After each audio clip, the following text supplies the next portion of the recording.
And pitching for the Wildcats this evening, number 39,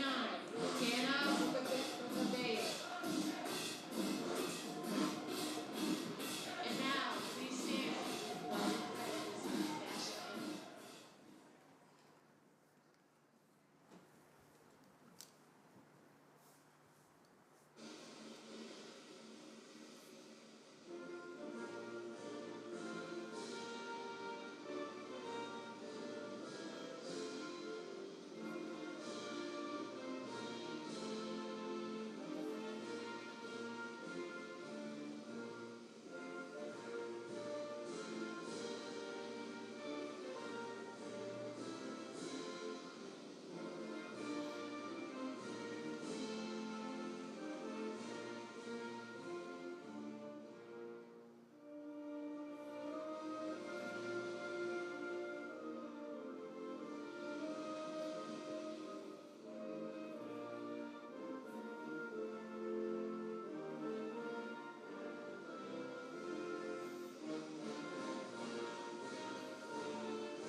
Well, live from Jackie Robinson Ballpark in beautiful downtown Daytona Beach, Florida, it's time for the season opener for UMass baseball and the series opener between the UMass Minutemen as they've come south to invade the Jack to take on the Bethune-Cookman Wildcats. Hello and a very warm welcome. My name is Michael Torello. Happy to have your company as the Wildcats are still searching for their first win of 2025. They got swept by Stony Brook last weekend.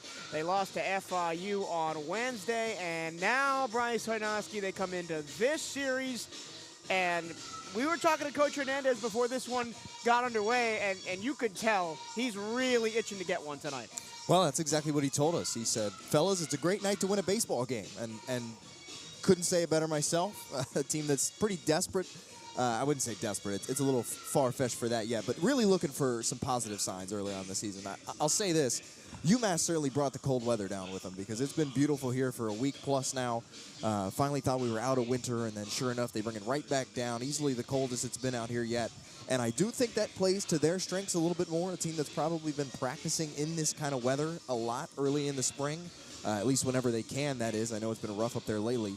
But this is a Wildcats team that, you know, a lot of South Florida boys might be a little cold, can't let it get to you. The most important thing to see early in this game is what is Tanner Bocabello going to bring, and it needs to start fast. It didn't start fast last week. He needs to get going quickly here. It is upper 40s, overcast, wind whipping every sorts away, nothing consistent with the wind. If there is any sort of consistency, it is in from right field off the water. off the river beyond the right field wall. The starting lineup for the Wildcats looks like this. Jesus Venegas leads off and is at second base. Michael Rodriguez in left field bats second. Andrew Martinez, the third baseman, batting third. Designated hitter Armani Newton bats fourth. Manny Soufrian, the first baseman, bats fifth. Urban Escobar behind the plate, he bats sixth. Darrell Lee is in right field batting seventh. Jeter Polledo, the shortstop, batting eighth. Sergio Rivera, the center fielder, batting ninth. And on the hill, it's Tanner Bocabello making his second start of the year. The second baseman for UMass, Braden Sullivan, stands in, and the Minutemen are off and running as the first pitch ball high to Sullivan. A bit odd that the Minutemen are starting their season today instead of last week. Wildcats already 4 games under their belt so far this season. There's a ball low and inside 2-0, and I was pondering to myself as we were setting up the broadcast, how would the starting pitchers look with it being so cold? Really, a good warm-up is going to be required.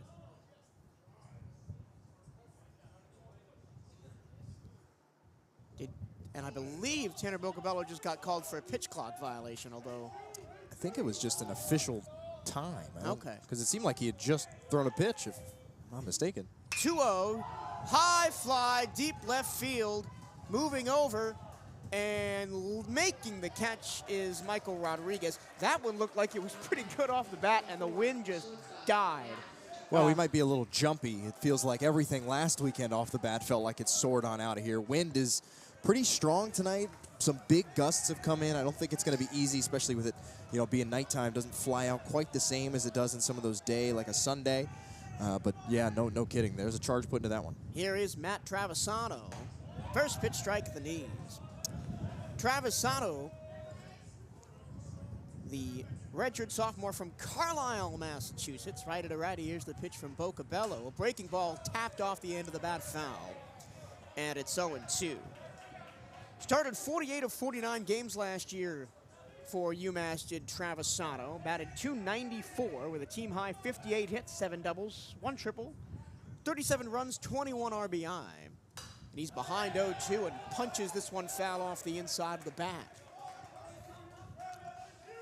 The Wildcats, especially pitching-wise, will be looking to rebound from a not great performance at FIU on Wednesday, where they gave up 10 runs in the first 3 innings. That one low and away, 1-2. And the big problem with Bocabello last week at this time was walks. 4 walks in the game, a guy who didn't even walk 20 guys total last year. Can't see that again tonight. 1-2. Upstairs, 2-2. And that's 2 straight pitches that have really gotten away from Bocabello. One down and away, the other up and in.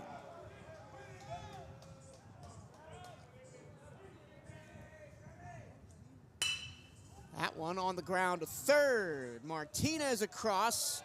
Pulls Soufrian off the base a little bit, but Manny has enough time to recover and record the second out. And a lot of it, Bryce, is going to be defensive consistency. And Manny Soufrian's a guy that has the opportunity to really be kind of a stalwart when it comes to that. A guy who can set the tone. You don't always look at first base as your go-to defensive position, but especially when the other side of the infield is still trying to figure out a little bit of chemistry, be the guy over there that can make a pick, that can be there and be solid on his side of the field. Carter Hansen stands in, first lefty to face Bocabello. There's a first pitch strike. This is the first meeting between the Minutemen and the Wildcats on the baseball diamond in each of their programs' history. You would think as 2 programs as storied as these two, that wouldn't be the case, as Hansen waves past the Boca fastball and it's 0-2. Carter Hansen comes into the game on a 5-game hit streak that he ended last season with. UMass last year, 13-11 in the A10, 24-29 overall. And the Minutemen made the A10 tournament for the first time since 2012. And this year will be the last year that UMass is in the A10 as they're moving to the MAC next season. Here's the 1-2 from Boca. Now upstairs and outside, 2-2. Certainly a program in an interesting spot. I mentioned making the conference tournament for the first time in 12 years. That's a long time. Even in a very competitive conference up there in the A10, that's a long time. 2-2 in the dirt, count runs full. We talk all the time, Bryce. I sometimes get tired of saying it. Finish teams with 2 outs. Get off the field. I mean, it kills every team. I feel like every team probably has that gripe, but man, it feels like it's been a bugaboo for the Wildcats going on a year now. 3-2, 2 down. Here's a pitch. Swing and a chopper foul. That one would probably have been ball 4 had Hansen let it go. But we'll see the 3-2 again, as that one popped right off the ankle guard on Hansen's lead leg. Yeah, ball tailed inside a little bit. Didn't think it was going to break quite over to his knees like it did, and forcing the swing there.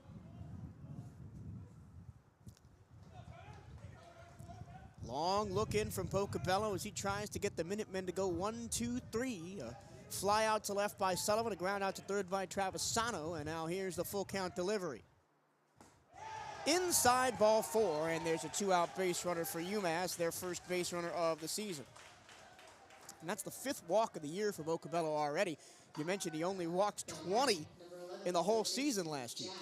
It's just with 2 outs, man. You got to make sure that you don't allow teams to creak the door open like they have, and that's exactly how you do it. A hit by pitch, a walk, some fluky error. You just can't let them off the hook like that. Now here's Jack Beverly, the senior from Farmingham. Puts this one foul outside of first.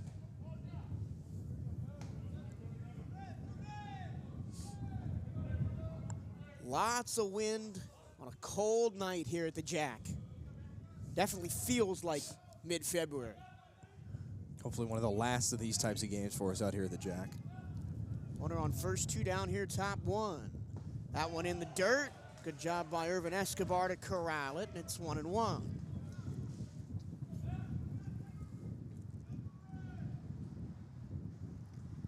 Last year at UMass was Atlantic 10 All-Academic team was Jack Beverly. And he hits one out of play, and the count goes 1-2. 45 hits, 8 doubles, 6 homers, 22 runs, and 28 RBI last year for the Minutemen.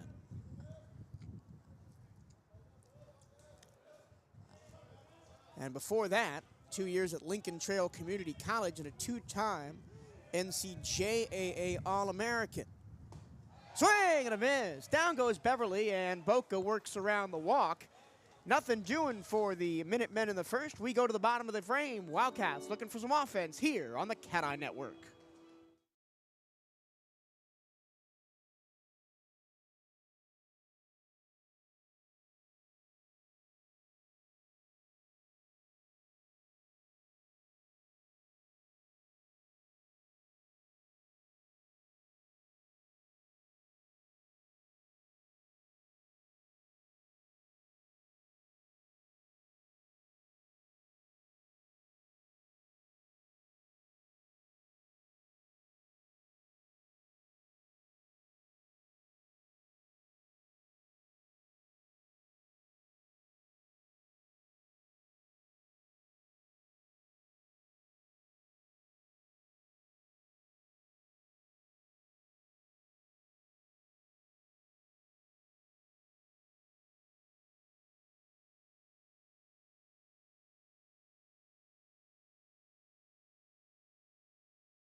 We go to the bottom of the first. Wildcats and Minutemen knotted up at 0. And for the 4th time in 5 games, Bryce, it's a new leadoff hitter for the Wildcats, and it's been the most consistent bat they've had so far this season, Jesus Venegas, the junior batting .467 through 4 games. And the first pitch on the way is fouled back.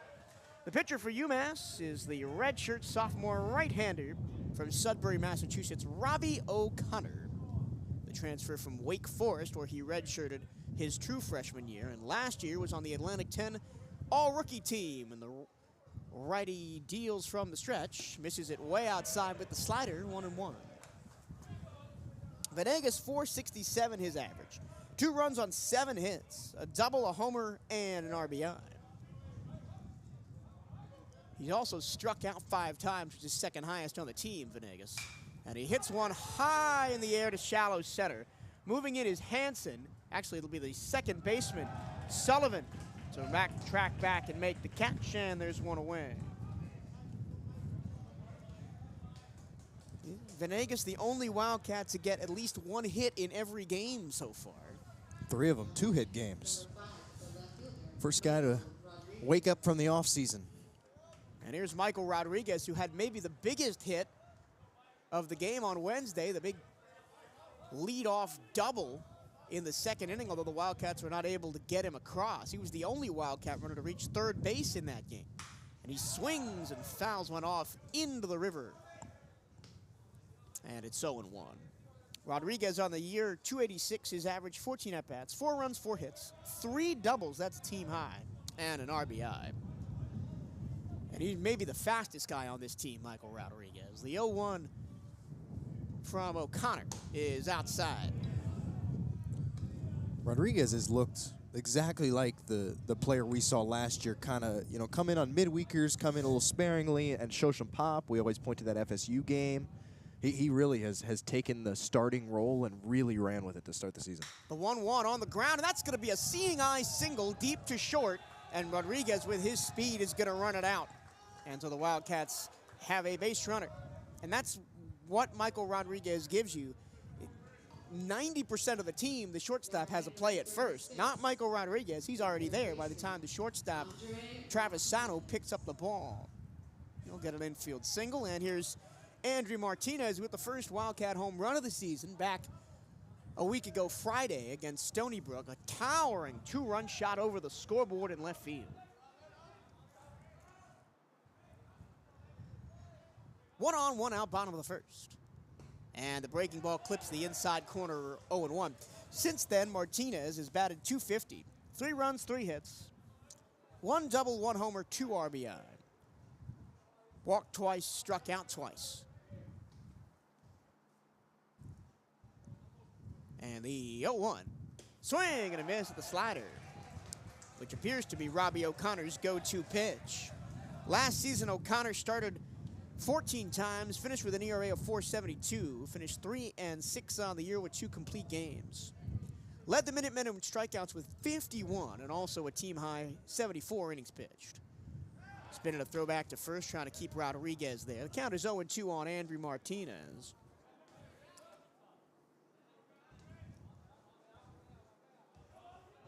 From an athletic family, O'Connor, his father played tennis at Bucknell. Here's the 0-2. Swing and a miss, and Martinez waves at the exact same slider and goes down swinging, and there are 2 away. It's a nice pitch, man. The tail's really far away in a hurry. Takes his time. It scoots over into that left-handed batter's box. Starts it out the same way the fastball does. When he keeps that low and it kind of dips out of the zone, that's going to be a tough one to lay off.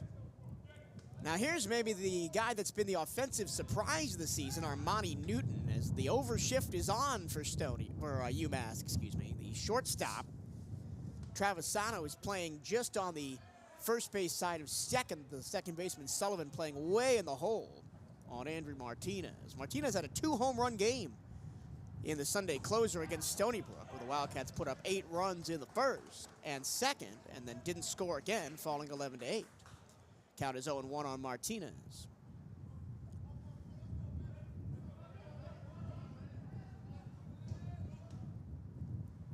Long hold, here's the pitch. In the dirt, 1-1.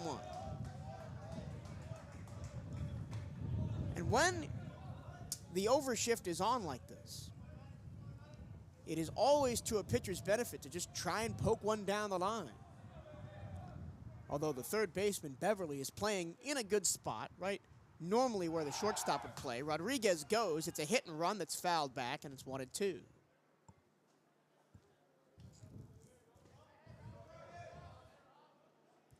O'Connor trying to get out of a similar situation that Tanner Bocabello was in the previous inning. 1 on, 2 out. Time called on the field. The umpires tonight, no exception to being bundled up. 2 out of the 3 of them have gloves on, all of them big puffy jackets.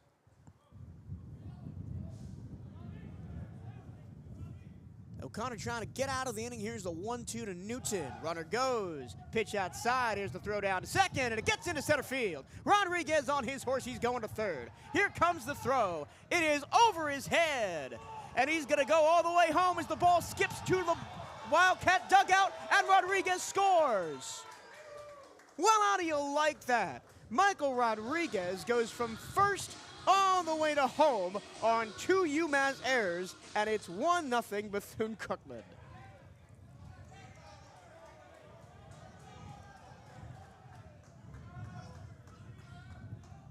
I'm going to give that E2, E8. And it's 1-0 VCU, and now all Armani Newton's got to do is just get the box and swing away. Nobody on first to deal with. 2 balls, 2 strikes, 2 outs here in the first. O'Connell got to put his defense behind him. 2-2 from the stretch. And he came inside and almost hit Newton, who backs out of the way. 3 balls and 2 strikes. Bryce, who is also doing stats tonight and producing the broadcast. You've got a lot of things going on over there. Yeah, if you hear me quiet, especially after plays like that, don't expect a whole lot of commentary when I'm scrambling to try to put in a bunch of different 3-2, strike 3 called, fastball at the knees, and a punch out for Armani Newton. Well, 2 strikeouts for O'Connor, but 2 errors means the Wildcats are on the board. 1 run, 1 hit, nobody left, and we go to the second inning of play. 1-0 Bethune-Cookman here on the CatEye Network.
Well, the Wildcats find themselves with a 1-0 lead going to the top of the second. Tanner Bocabello pitching with a lead for the first time this season.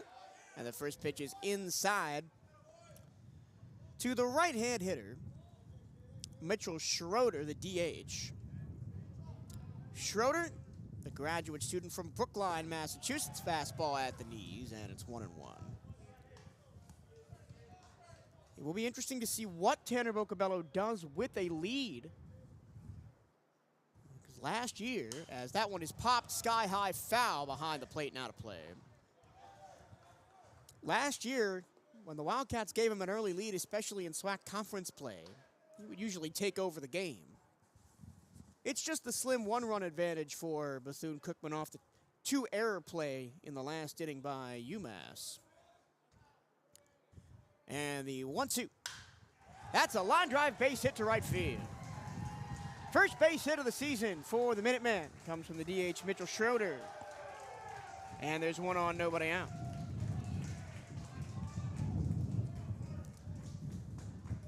And this is how it started on Wednesday.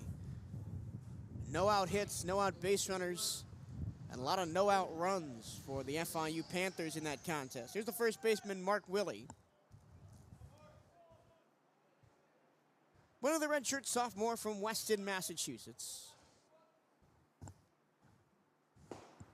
And the first pitch, a swing and miss. Setting the defense for the Wildcats, around the infield left to right, Martinez, Polledo, Venegas, and Sufrain. The 0-1. That one's lined into left field, and that's going to drop in front of Rodriguez for a base hit. So 2 straight singles for UMass, and the Minutemen are in business here in the second.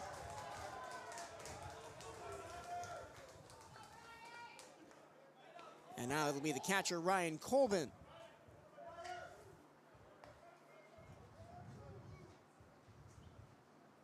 Colbin, the sophomore from Cumberland, Maine. And this is going to be a tough one for the Wildcats to work out of defensively. When runners got on base in the first 4 games of the series, they're more often than not coming home, especially with nobody out. Bocabello deals. Doesn't catch the outside corner, 1-0 to Colbin.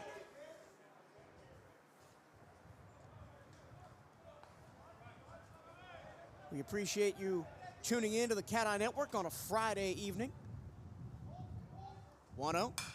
Fouled away to the right-hand side, 1-1. I think the best course of action for Bocabello is just attack with the fastball. The fastball is his best pitch. And first pitch strikes, as they are with any pitcher, are going to be key. That's what we struggled with last week. That's what he struggled with on a couple of the ones that have get away from him. Got to attack early. That one is lifted high in the air to center field. Not particularly deep. A decent run for Rivera, but he makes the catch. Going from second to third is Mitchell Schroeder. Willie holds it first, so there's runners on the corners with 1 down. And that's Colbin did his job. He advanced the runner. Wildcats outfield playing really, really shallow there. Well, I guess they're expecting the wind to kind of blow stuff down and also potentially have a play at the plate with a line drive. Here's the right fielder, Sam Hill. Hill, the redshirt junior from Northborough. Prepped at Algonquin Regional. Up and in, ball 1, and there's a lot of energy coming from the UMass dugout right now. They're fired up to finally play some baseball after watching the rest of the country go at it for a week already. 1-0. Breaking ball catches the inside corner, 1-1. Interestingly enough, and if it tells you a little bit about how much the Wildcats want to find the first win tonight, bullpen already in action over there. Only 20 games played last year for Sam Hill. He uncorks one deep to right field.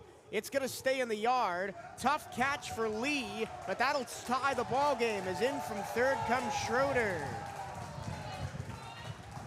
Base hit, 2 sac flies, and it's a 1-1 ball game.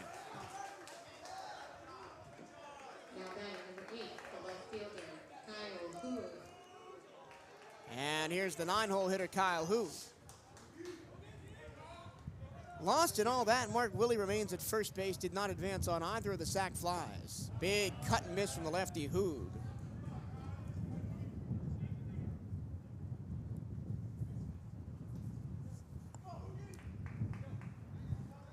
The umpire walks out to Bocabello to hand him some fresh baseballs. I'm getting some steps in. Hoog, the redshirt senior out of Watchung, New Jersey, in St. Peter's High School.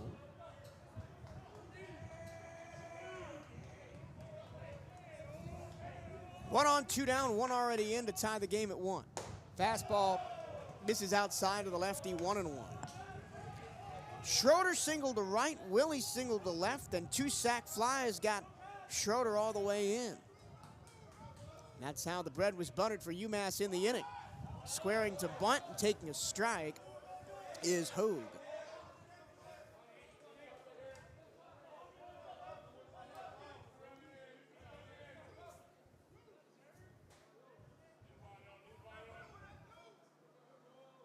Ocabello trying to get out of it. And that one's lined to short. Oh, what a catch! That is incredible! One of the catches of the season already. Andre Martinez take a bow.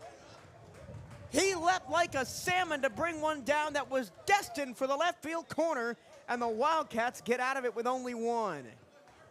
One run, 2 hits, 1 left. We go to the bottom of the second, tied at 1 here on the CatEye Network.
Wildcats trying to respond after the Minutemen plate one in the top of the second. 1-1 here as we go to the bottom of the inning.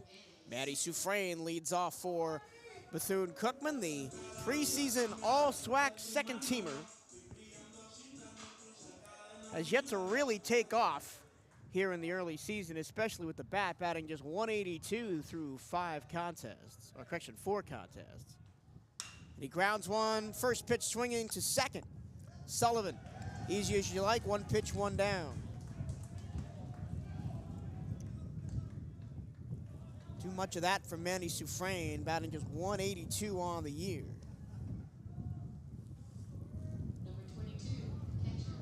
And here's Irvin Escobar playing his second straight game, and another Wildcat to start slowly with the bat. Just 1 hit in 9 at-bats. It was a double back in the opening series of the year. First pitch, a strike, catches the outside corner low, and it's 0-1. Robbie O'Connor really difficult to righties as he's got that tail away slider. Comes inside with the fastball this time and misses 1-1.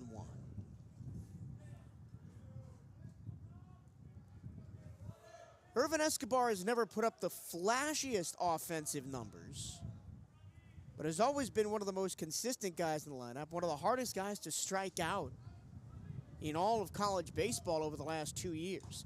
That time he swords through one, and it's 1-2. Batted .298 last year. 5 doubles, 2 triples, 15 RBI. Walked 13 times to only 7 strikeouts.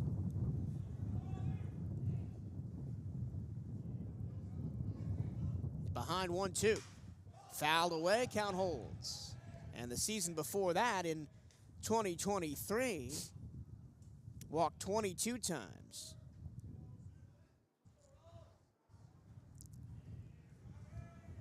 Bases empty, 1 down after the opening ground out by Suffrain here in the bottom of the second. O'Connor ahead 1-2. Off the end of the bat towards second. And that one skips away from Sullivan. He recovers and throws to first in time for out number 2. So 2 straight 4-3 putouts for the Minutemen, and there's 2 away in the inning. And the Wildcats have found themselves falling into these ruts more often than not.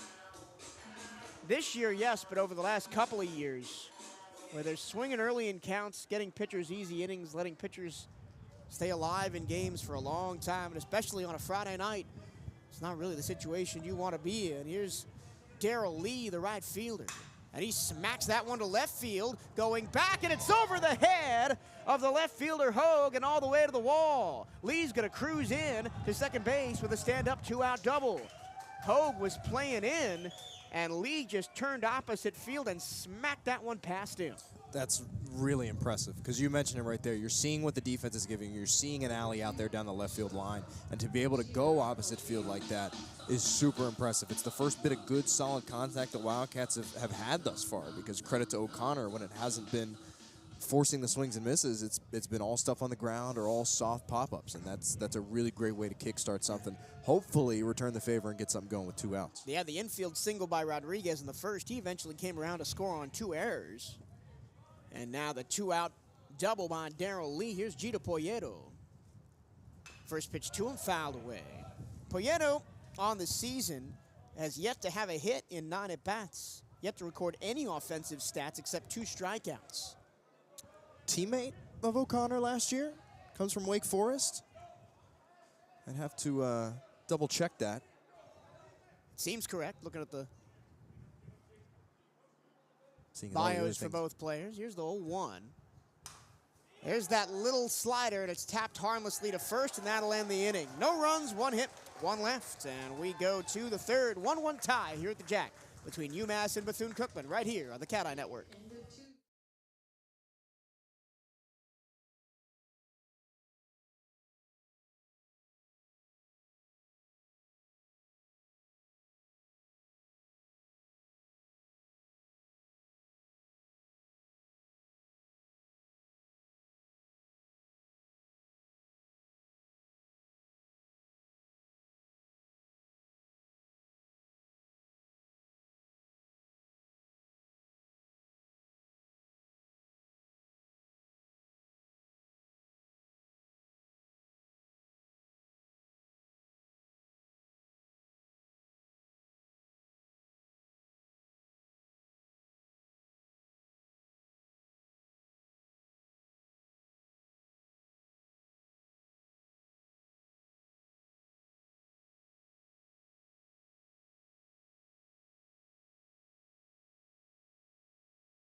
To the third we go. Tied at 1 here at the Jack.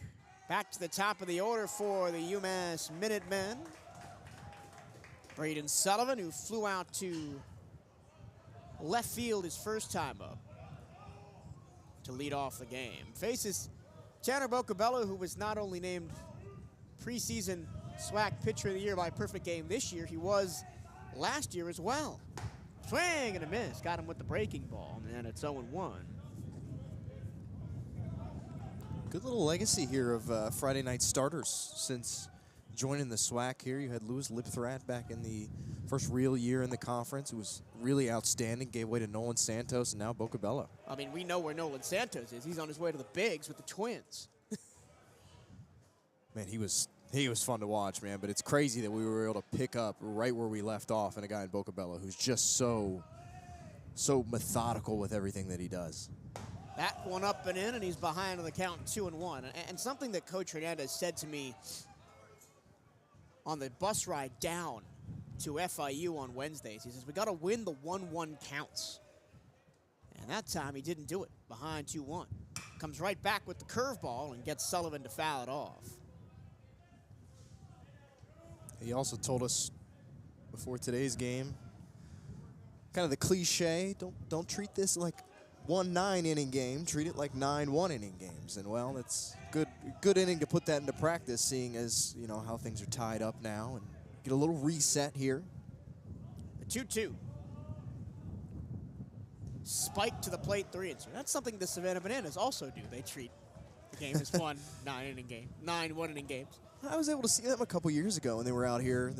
They've grown out of the Jackie Robinson ballparks I of the world. never was able to get a ticket when they were down here. It's Not for me. It's very much more kid-centric than I always thought it would be, which is good. It's what it should be. 3-2.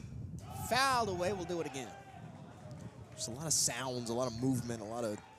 I'll just stick with this. Yeah. This right here is fine by me. Even when the Tortugas are around in the regular season, they've started like playing music between every pitch and every dead space. There's got to be filled with something, and I don't like that. Call me old-fashioned. Here's the 3-2. Got him in the head. And the second free pass provided by Tanner Bocabello is a hit by pitch. And for the second straight inning, the Minutemen have a leadoff man aboard. It was Michael Schroeder last inning, and he came around to score on 2 sac flies. And here's Matt Travisano, who grounded out to third his first time up. Corners playing in, middle infield playing back here for the Cats. Spinning a throw back to first. Braden Sullivan dancing over there. Only attempted 3 steals last year, Sullivan, but was successful in all 3. Off the end of the bat, driven to deep left center. Long run for Rodriguez, and he's able to track it down for out number 1. The outfielders really working on both sides so far tonight. With the way the wind has been, man, it's not an easy night to do that.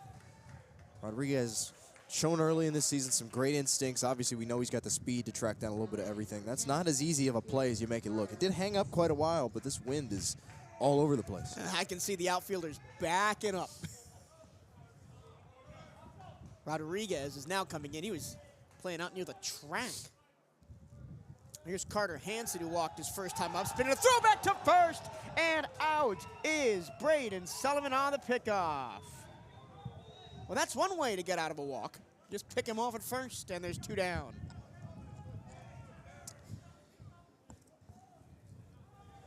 Hansen comes into the game riding a 5-game hit streak from the end of last year, a year where the Minutemen made the A-10 tournament, almost said A-Sun tournament.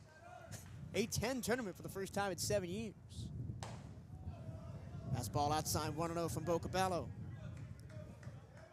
Of course, a lot of A-Sun around here with Stetson just down the way. UNF, Jacksonville right up the streets. Wildcats will play FGCU coming up shortly. Fastball catches the outside corner, 1-1. A-Sun baseball's legit, man. It It's is. one of the best, certainly one of the most fun as well, mid-major conferences to watch. I mean, Stetson has been, not to brag on my alma mater, a wagon to start the year. There's a strike, and it's 1-2. Stetson picked to win the A-Sun again, but do not count out any of the schools we've mentioned, as well as schools like Central Arkansas, who are good in, year out. Austin P as well. Gulf Coast, a perennial power up there as well. 0-2. Bounce to the plate. 1-2. Well, that's enough A-Sun for right now. Yeah. Don't get me carried away. I love any chance to talk about A-Sun. Well, let's Sports talk, in anything. Let's talk about the SWAC. I was watching some SWAC baseball earlier today. Some teams in action this afternoon. Alcorn State at Southeastern Louisiana, outside 2-2. Arkansas Pine Bluff at Stephen F. Austin. And a lot of the SWAC schools this weekend are playing each other at the Andre Dawson Classic in South Florida. Get ready for us to complain about that for much of the rest of the season. There's a strike 3 called, punched out by the home plate umpire to end the inning. Well, Bocabello works around a hit by pitch and gets the Minutemen to go 1-2-3. We go to the bottom of the third, knotted at 1 here on the CatEye Network.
Welcome back to Jackie Robinson Ballpark. We go to the bottom of the third, 1-1 between Bethune-Cookman and UMass. 9-hole hitter for the Wildcats, Sergio Rivera, gets his first ups of the night and his first start of the season at a spot normally held by Daniel Figueroa, the center field spot. As O'Connor, gets ready and hits him with the first pitch. Well, he's not in the box for very long as he's already on first base. Crazy, a guy that was all SWAC preseason, kind of been pushed out early on in the year just with how deep this team is. Stalwart in the lineup and in the outfield all year last year. I wouldn't be surprised if he finds a way to get some daily playing time coming down the rest of the season. And him and Figgy both, I think there's a spot in the outfield for both of them.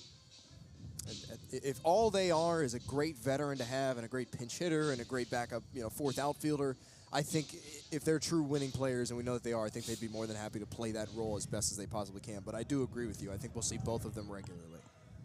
Back to the top of the order for the Cats, here's Jesus Venegas. Try saying that 5 times fast.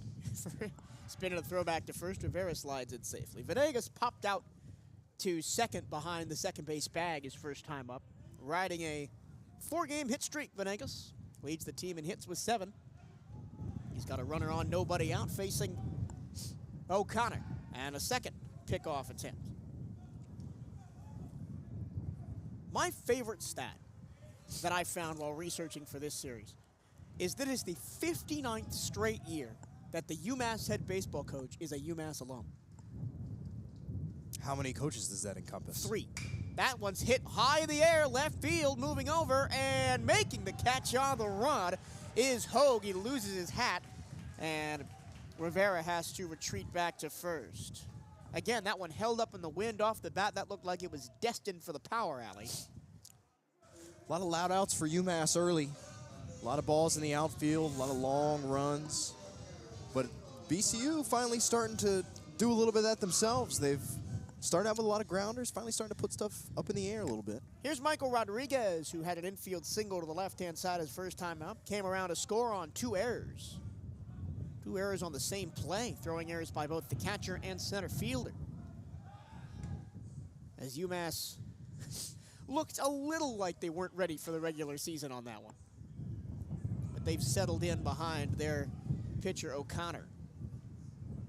1 on, 1 out after the leadoff hit by pitch to Sergio Rivera. O'Connor comes home with it, and it's a slider outside, ball 1. So, Dick Bergquist, 1967 to 1987. Mike Stone, 1988 to 2017, and now Matt Reynolds, 2017 to now. Nice little bit of longevity for each of those guys. Yeah. Hit and run on. Rodriguez fouls it off, and it's 1 ball and a strike. That is the second longest active streak in Division I baseball.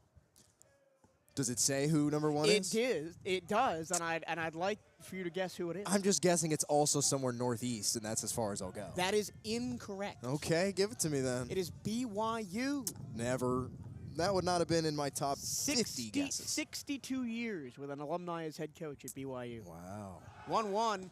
Here's the steal attempt. The throw down to second. Almost gets into center field again. We almost had some deja vu. But it's a stolen base for Sergio Rivera as Travisano had to dive to keep that one in the infield. So now a runner on second in scoring position with 1 down for Rodriguez. The count 2 balls and a strike. In a 1-1 game, first of a 3-game set here at the Jack this weekend.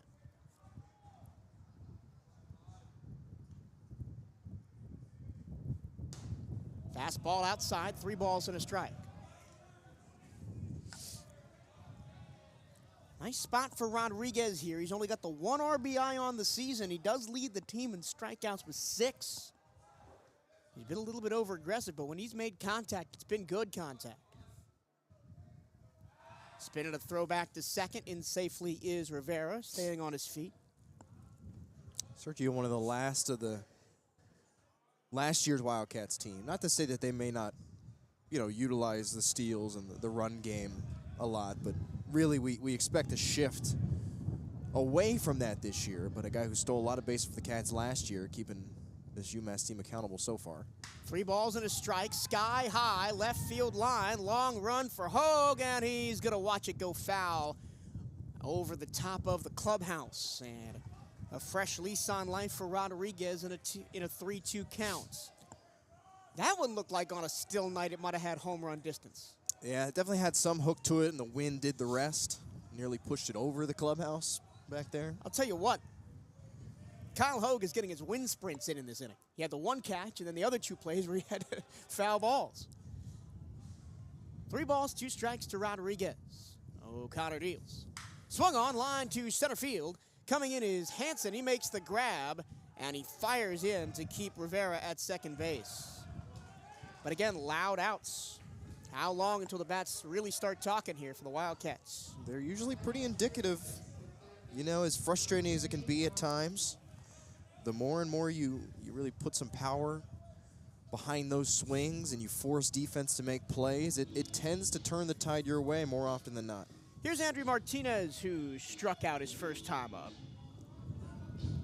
Martinez, the 3 runs on 3 hits, a double, a homer, and 2 RBI. That homer tied the game last Friday night against Stony Brook, and, well, he starts this at-bat the same way he finished the last one, waving and missing at a slider that tails into the opposite batter's box, 0-1. It doesn't matter if that slider's been low, it's been middle of the strike zone, it's been up high, it just continues to cut away and continues to get swings. Again, like that. That one wasn't even close to the strike zone. It started out and finished even farther out, and it got a swing from Martinez, who is hunting the fence right now. Wasn't his best slider either for O'Connor. That one didn't break hardly enough. Like you said, it kind of just stayed outside, but still good enough bite on it to induce a swing. 1 strike away from getting out of the inning, and it got him looking. O'Connor works out of a first pitch, hit by pitch, with some help from his outfield, and the Wildcats go quietly. No runs, no hits, 1 left. We go to the 4th, still tied at 1 here on the CatEye Network.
Jack Beverly leads off the 4th inning for the Minutemen.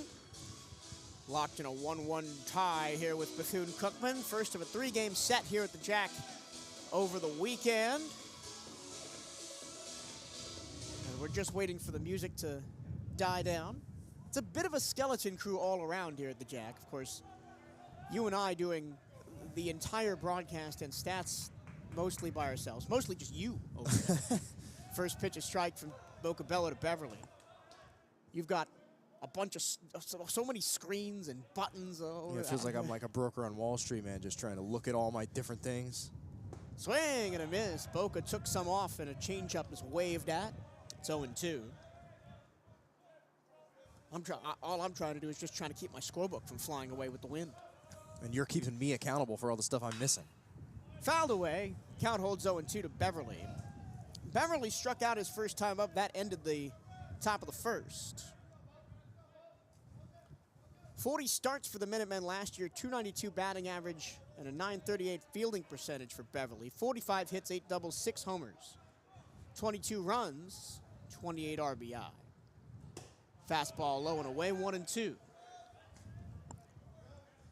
as expected, there's a bit of a sparse crowd tonight here at the Jack. You tell me you don't love come sitting out in 40-degree weather? No. But I'll tell you who is out here. The Minutemen fans all around, out behind the UMass dugout. This is nothing. Yeah, this is nothing for them. Beautiful out here. 2 balls, 2 strikes. Pitch from Bocabello. Swing and a miss. And for the second time tonight, Jack Beverly goes down swinging, and there's 1 away. I was talking to you coming into the stadium tonight. I said I half expected the UMass players to be in shorts and T-shirts. Yep. It being 50 degrees. Meanwhile, with our guys, you expect bundled up, like Eskimos out there, all packed in. It doesn't look too bad over there right now. Not as bad as it has in the past. Yeah, But we've seen them bundled up out there. Last year's team, man, whenever it got below 60, the puffy coats would They come are out. on. First pitch low, skips past Irvin Escobar. Ball 1 to Mitchell Schroeder. He led off the second inning with a single to right. Moved to second on a single by Mark Willie and scored on 2 fly balls. Look out, UMass dugout. That one's coming right for you, and the count is 1-1. There's somebody in a Wildcats uniform with a big puffy coat on. I wonder where he's from. I'm going to guess it rhymes with Miami. A lot of Miami kids, South Florida, Hialeah on this team, as it is every year. Big cut and miss. I'll tell you what, Bocabello has been more successful tonight when he's taken a little bit off the fastball instead of just trying to pound the zone with it.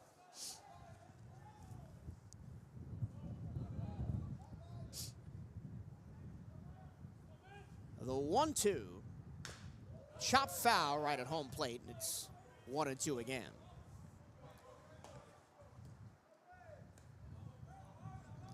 Beverly started his college career at 2 seasons at Lincoln Trail Community College, 2-time NCJAA All-American, 302 batting average, 438 on base.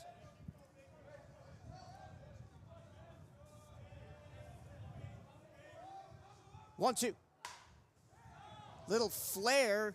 That'll stay on the infield and be caught at short by Poyedo, 2 down. That one almost looked like it came off the knob of the bat. Now batting number 31 and first baseman, Mark Willie. Here's Mark Willie, who had a line drive base hit to left field opposite field his first time up. First pitch to him is a strike outside corner and low.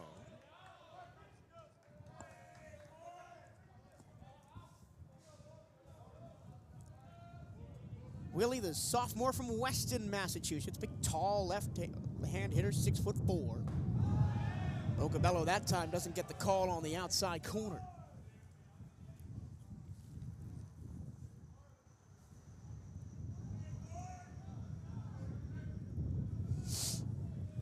One. Low 2-1. Willie started his collegiate career at Michigan, took a redshirt year. Then last year at UMass, started 31 games, had a 240 batting average. Swing and a miss. And the count goes 2-2 as he waved at the 12-6 curve. Boca has the 12-6 curve in his locker, doesn't pull it out very often. He's mostly a fastball, change-up guy. That time he got the sophomore to swing away. Swing and a miss. That time he got the fastball cooking right by him. 1, 2, 3 go the Minutemen. And we go to the bottom of the 4th. It's 1-1 here on the CatEye Network.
Armani Newton set to lead things off for the Wildcats here in the bottom of the first. Still 1-1. Wildcats scored in the bottom of the first. Minutemen scored in the top of the second, and we've had nothing since on offense. The pitchers, O'Connor and Bocabello, have been rolling so far as the overshift is once again on for Armani Newton. First pitch to him. Inside, it got him on the inside of the thigh, and that's the second hit by pitch for O'Connor to start a consecutive inning. Hit Rivera in the third, now hits Newton in the fourth. Well, and that one can't feel good, right in the inside of the thigh like that. Looking for opportunities here. Don't get much better than a leadoff base runner on just one pitch. Well, they had it last inning. It's what's been such a problem early, man. You got to make them count. Yep, and here's Manny Sufrain, who was one pitch swinging his first time up to ground out to second. Infield back to normal depth. Third baseman playing pretty far in. Spinning a throwback to first by Robbie O'Connor.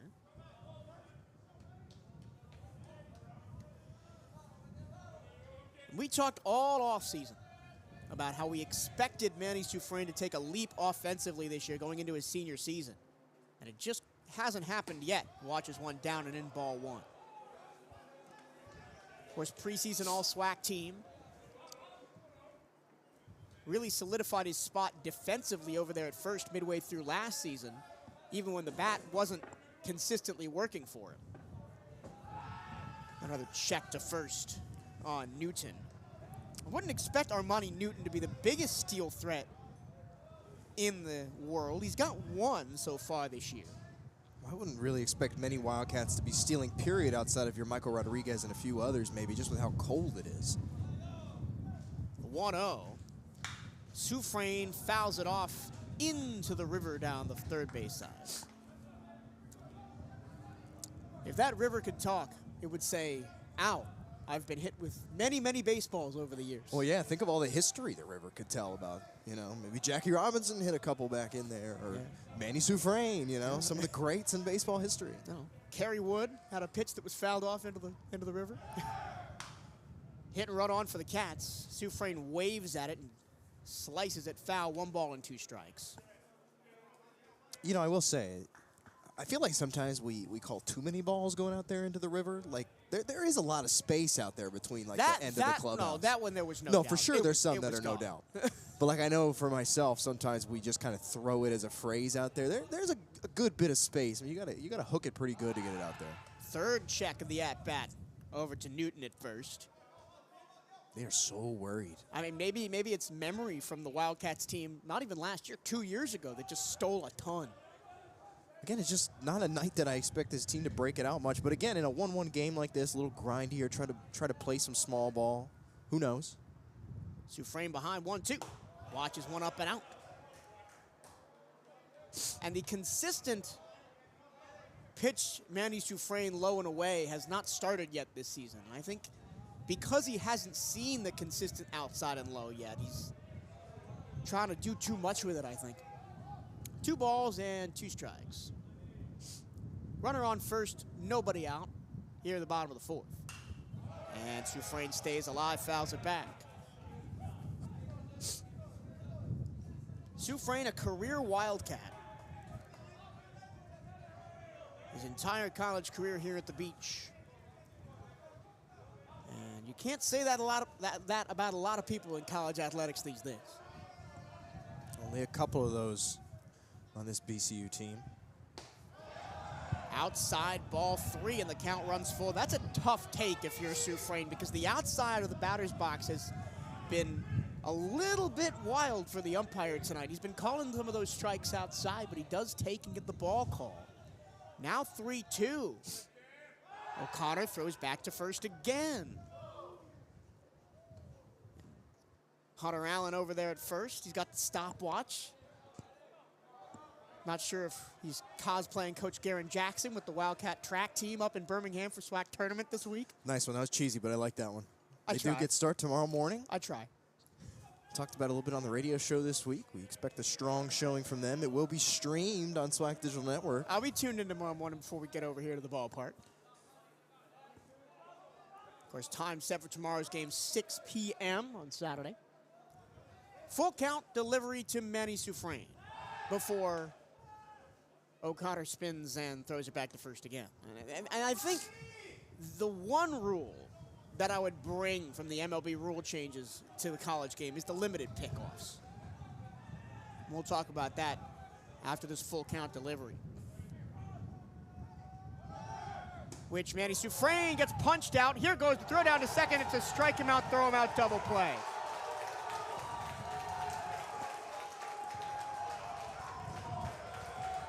Soufrain took issue with that pitch. He thought it was inside.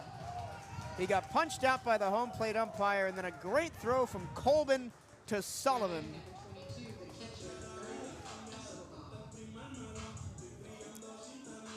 And that is how you go from a really good beginning of an inning to now nobody on, 2 out. Here's Irvin Escobar. Escobar chops it softly towards third. Charging is Beverly, and he makes the play, and the Minutemen erupt out of the dugout to surround their catcher Colbin as they get out of it at jam. No runs, no hits, nobody left. And we go to the 5th inning, still 1 apiece here on the CatEye Network.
Well, after making the terrific throw down to second to turn the double play, Ryan Colbin, the catcher, leads off for UMass here in the top of the 5th inning.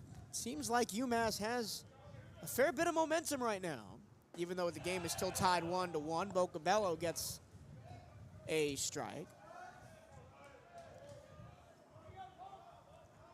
Colbin flew out to center field his first time up, and he watches a breaking ball strike on the outside corner, 0-2.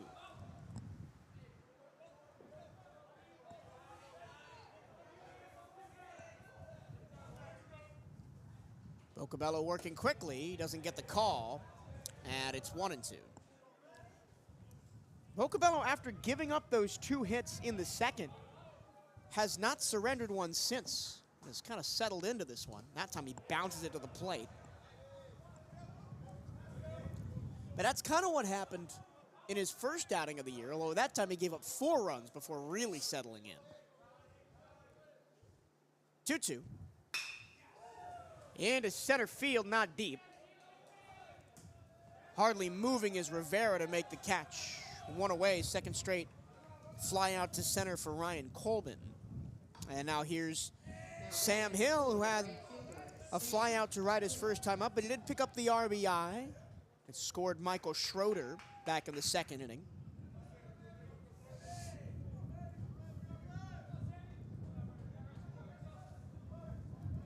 First pitch, righty to righty, is a ball low from Bocabello. Sam Hill, the former Algonquin Regional high school star.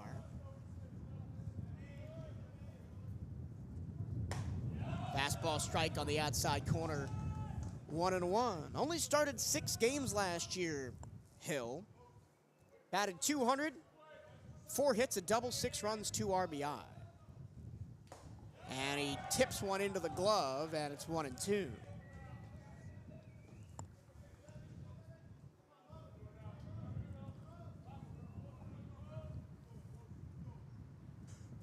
One, two. That one, a lot of break on it. They checked down to the first base umpire, but Hill didn't take the bat off his shoulder. Hill, also a golfer, played for the golf team in high school and won 2 district titles on the links. That one in the dirt, the count runs full. So Bocabello, after being ahead 0-2, those 3 straight balls. Golf and baseball really do go hand in hand in a similar way that hockey and golf do, and the energy transfer is really similar. So if you're good at one, there's a good chance you're good at the other. So a lot of these guys, although they might not play at the NCAA level, I have no doubt a lot of guys across Division I baseball and beyond are big golfers. Full count. Ground ball to second. Venegas makes the play. 2 away in the inning. We were talking about the SWAC Track and Field Championships coming up this weekend. But lots of Wildcats sports in action this weekend. Thankfully, they're not all here at the same time like they were last weekend. We'd be in trouble if they were. They will be next weekend, though. That's a bunt. Charging hard from third is Martinez. And Martinez makes the play. Skips it over to first to get Kyle Hogue, and the Wildcats get out of the inning. 1, 2, 3 go the Minutemen. And we go to the bottom of the 5th. Still tied at 1 here on the CatEye Network.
Darrell Lee leads off for the Wildcats as we hit the bottom of the 5th. A 1-1 ball game between the Bethune-Cookman Wildcats and the UMass Minutemen. Game number 5 of the season for Bethune-Cookman. Game number 1 for UMass.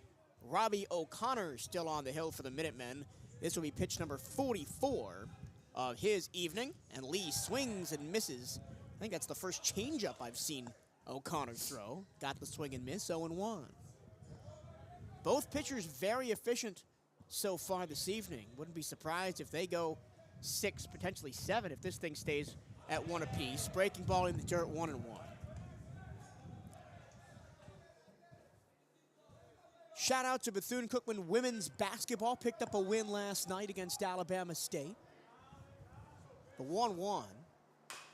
Chopper, that will go foul just over the bag at first, and it's 1 ball and 2 strikes. I mean, maybe the weirdest basketball game I've seen all year. The Wildcats were up, what was it?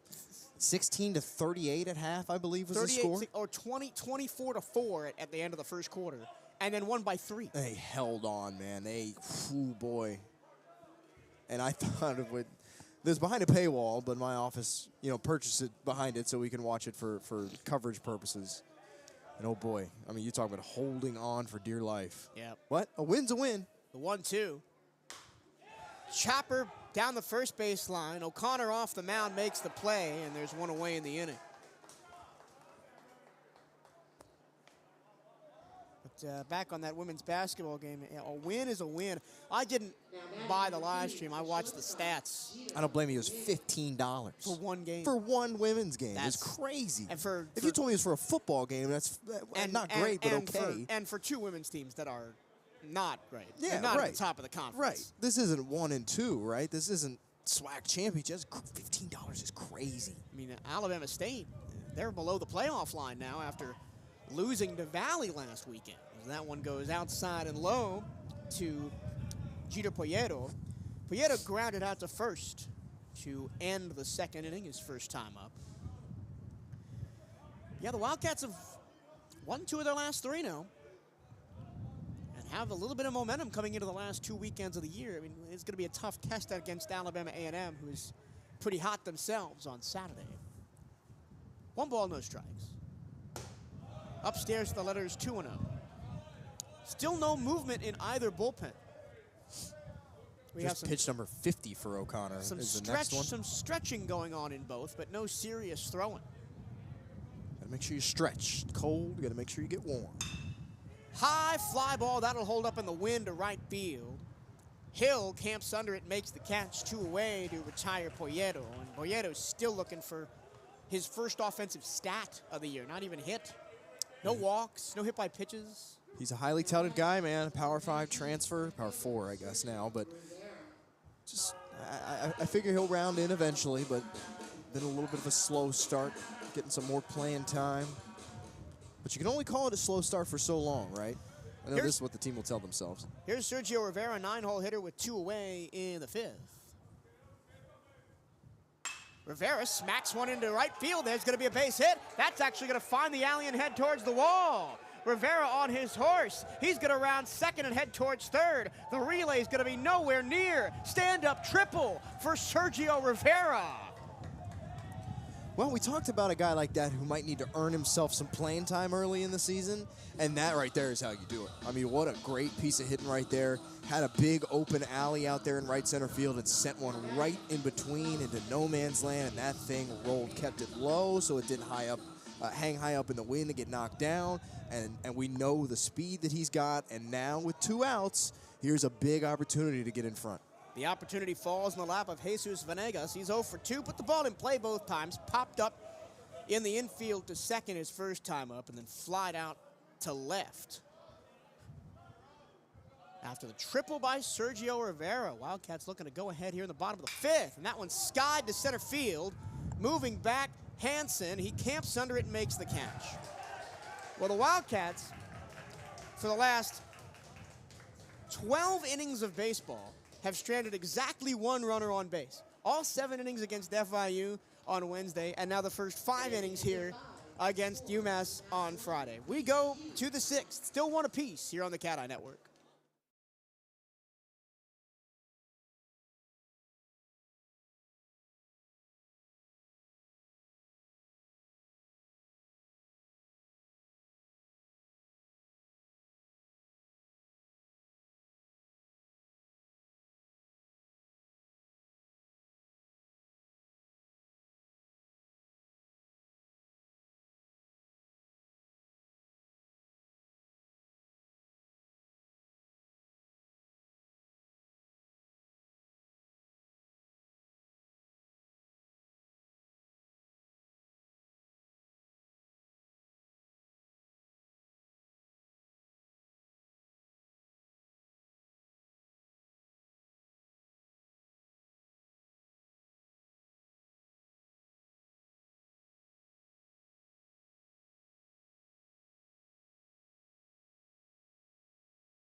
Braden Sullivan leads off for the Minutemen as we go to the top of the 6th, top of the order for UMass. It's a 1-1 contest here tonight at the Jack. And a pitcher's duel on a Friday night. Bocabello gets a first pitch swing and miss. Sullivan in his 2 plate appearances flied out to left and then was hit by a pitch and then picked off at first in the 3rd. As some BCU bullpen action is going on out there down the third base line. Swing and a miss from Bocabello as that's pitch 79 from Tanner so far tonight. Which, when you told me that, Bryce, during the inning break, was more than I thought it would be. But it's still, I mean, this is a good confidence boost for Bocabello, but he's got to get some run support, man. You can't keep losing games 3-2. That one got away from him. 1-2 the count to Sullivan.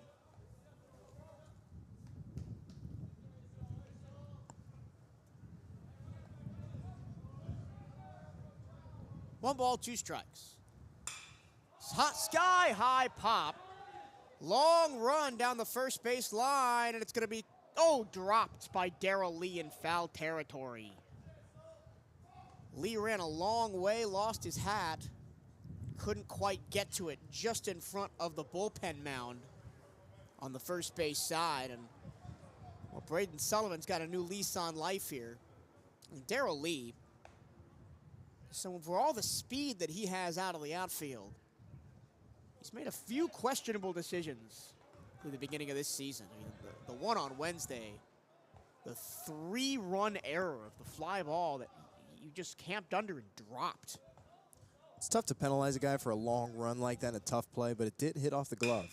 And the next pitch, Sullivan into left field. That's going to be a slide, and he can't come up with it as Rodriguez, and it's going to be a single. So again, if Darrell Lee comes up with that in foul territory, Braden Sullivan does not get on with a opening hit. The first base runner for UMass since Sullivan in the 3rd inning. Bocabello had set down 9 straight, and now the Minutemen are in business here. 1 on, nobody out in the 6th.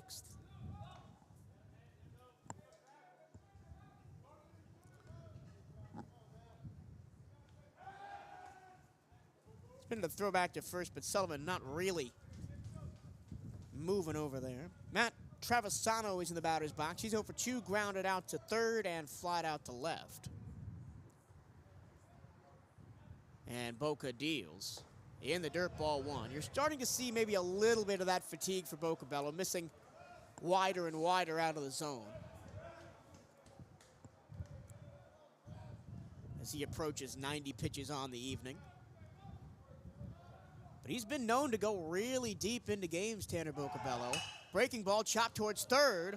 No play at 2nd, so Martinez will go to 1st for the out. Travisano goes down to 2nd.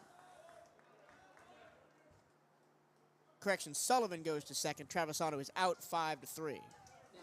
And that'll bring up Carter Hansen, who walked in the 1st and struck out to end the 3rd.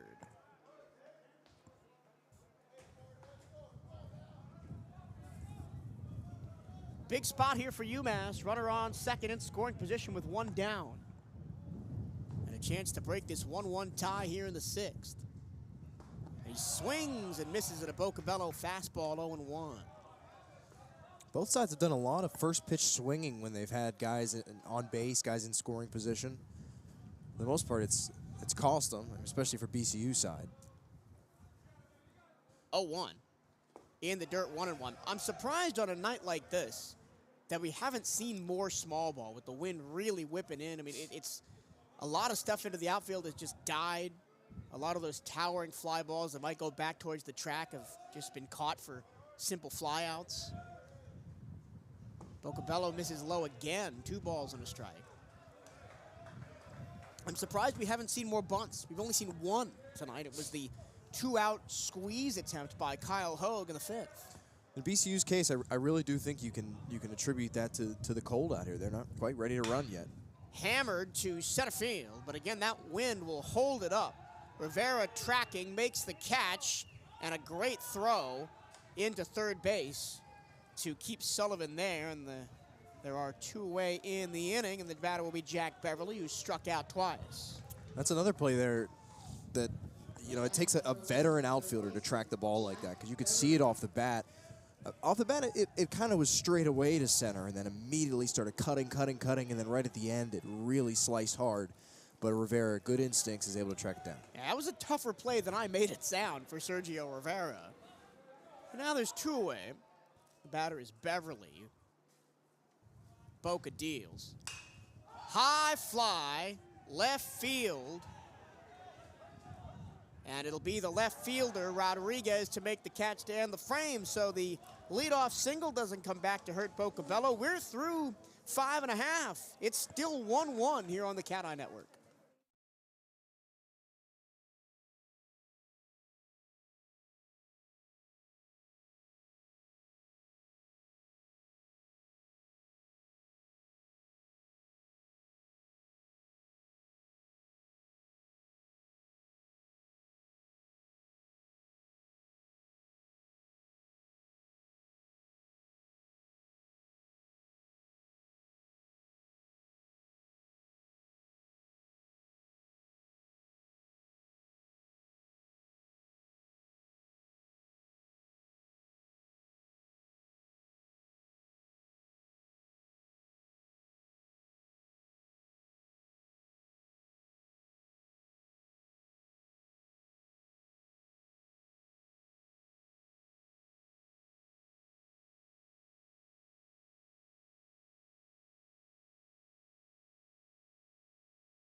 Michael Rodriguez will lead things off for the Wildcats in the bottom of the 6th. And a 1-1 stalemate with the Minutemen of UMass here on the CatEye Network on a Friday evening. First of a 3-game set here at Jackie Robinson Ballpark. UMass opening up their season. The Wildcats their 2nd weekend series. Still looking for their first win of the year. Michael Rodriguez leads off for Bethune-Cookman in the inning. He's got the only BCU run back in the 1st. And he swings and chops one a slow roller to first. Welly will take it himself, and there's 1 pitch, 1 away. And the Wildcats do far too much of that for our liking up here, Bryce. Yeah, it seems like no matter what the team, is this a pinch hitter? It looks like no matter what team it is, and we will have a pinch hitter here. So Andrew Martinez departs after 2 strikeouts, and Peter Vasquez comes in. But they tend to get in these ruts, right, where they just kind of all up and down the lineup get in the habit of doing that. And that's where the problem is. If a couple guys are swinging free, you know, you address that when you can. But when it's everybody, then you're letting a guy like O'Connor, who's only at 53 pitches now, continue to work. Peter Vasquez is the pinch hitter for the Wildcats. The senior from Puerto Rico. Started his college career at Chipola College before coming to Bethune-Cookman last year. First pitch to him. Inside ball 1. Last year, 33 games played, 24 starts for Vasquez, most of it at 3rd base. Batted .224, 19 hits, 9 RBI, 13 walks. Scored 10 runs as well. And he watches a strike at the knees, and it is 1-1.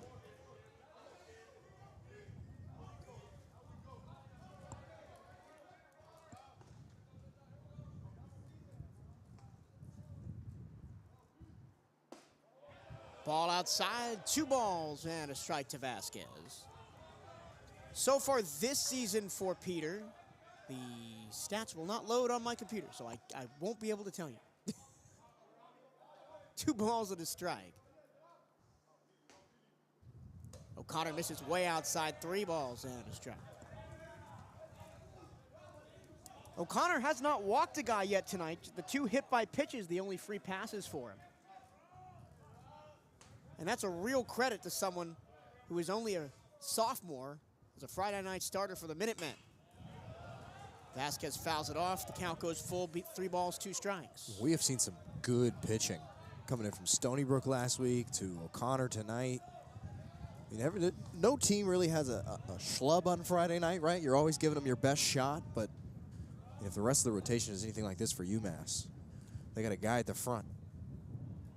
3-2. Vasquez fouls it off, stays alive.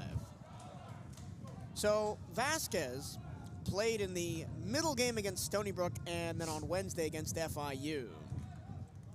Doesn't have technically a registered at-bat yet. He's been pinch hit twice. He's been walked once and hit by a pitch. Count is full to Vasquez.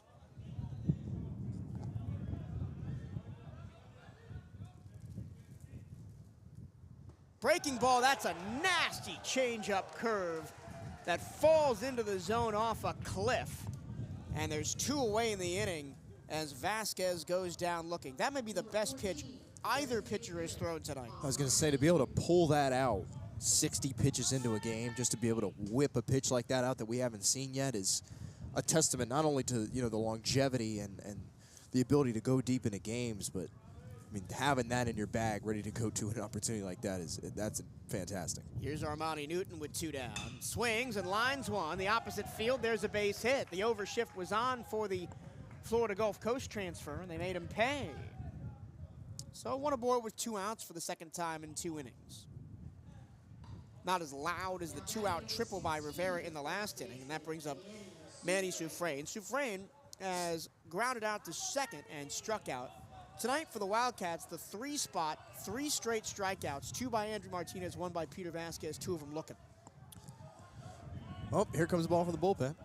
First one we've seen of those this year. We usually see a good amount of those. Yeah, you're good for maybe like 0.75 per 9 innings. That is not a hard stat. That's just me. Listen, off the top of my I head. think that's dead on. I'd say you're good for about 1-ish a game, so I'd put it right at about 0.75. Soufrain looking to do some damage with 2 outs here. And he watches 1 outside, ball 1. At the very least, you keep your streak alive of stranding a runner. We're getting at least 1 guy on base. Yeah, now 13 straight innings with at least 1 guy on base for the Wildcats. They have scored no runs in that time. That's nuts. Not in a good way either. Yeah. And it's not at least 1. It's exactly 1. Right. Exactly 1 guy on base. 13 straight innings over the last 2 games. None of them have scored.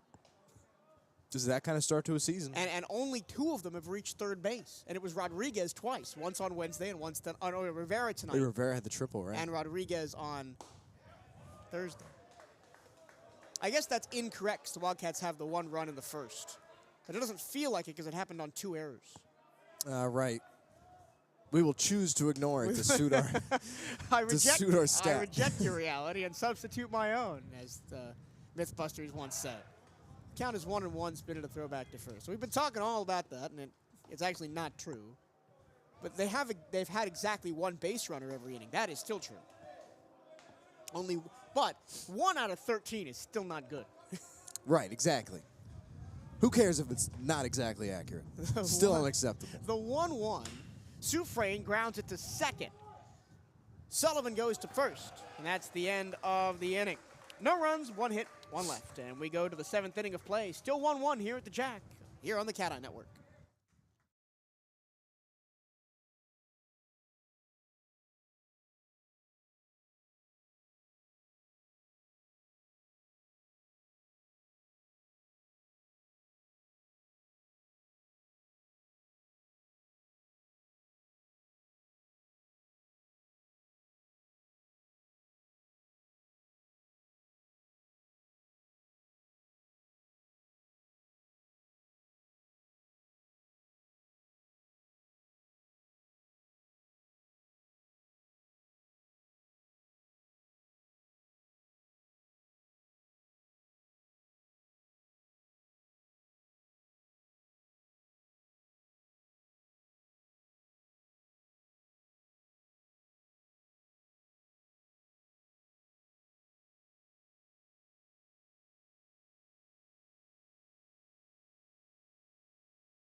The only run scorer for the Minutemen tonight will lead off the top of the 7th, that being Mitchell Schroeder. Schroeder singled to right to lead off the 2nd, advanced to 2nd on a Mark Willie single, then was brought home on 2 sac flies. First pitch inside a ball from Tanner Bocabello as he's working up near 90-plus pitches as we start the 7th.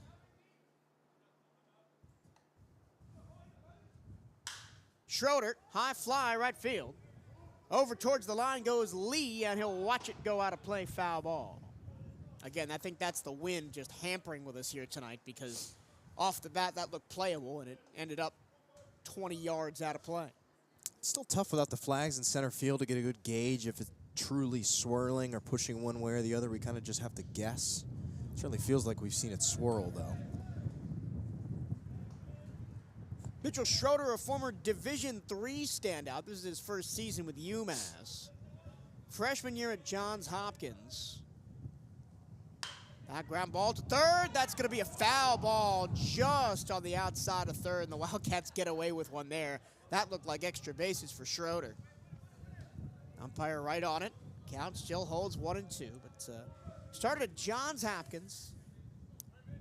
Then 4 seasons at Middlebury College in Maine. Oh, correction, Vermont is where Middlebury is. 3-time NESCAC All-Academic Team, 2-time D3 Baseball First Team All-Region for Mitchell Schroeder, and the count is 2-2.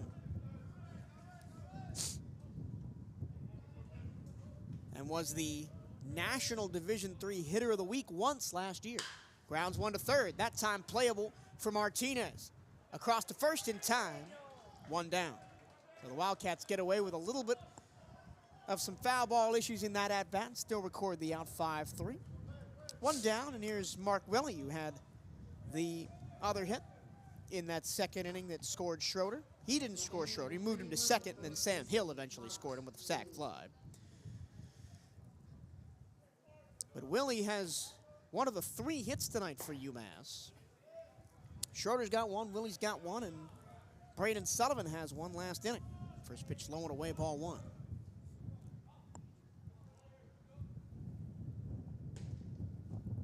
Bocabello fires low, 2-0.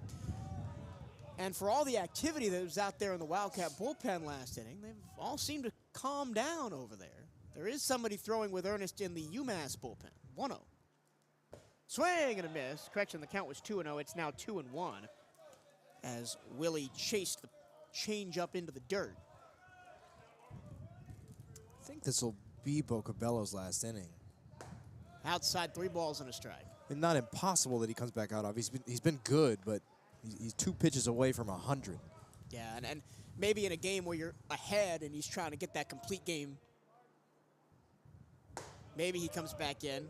As there's a strike called on Willie, who was halfway to first base when the umpire called him back, and the count's 3-2. Lots of chirping coming from the Wildcat dugout now. Willie's got to settle back in. So does Boca. Here's the full count delivery. Boca spikes it to the plate, and Willie eventually does take his base. Second walk of the game issued by Bocabello, first since inning number 1 when he walked Carter Hansen. 1 on, 1 out for Ryan Colbin. Colbin has flied out to center twice.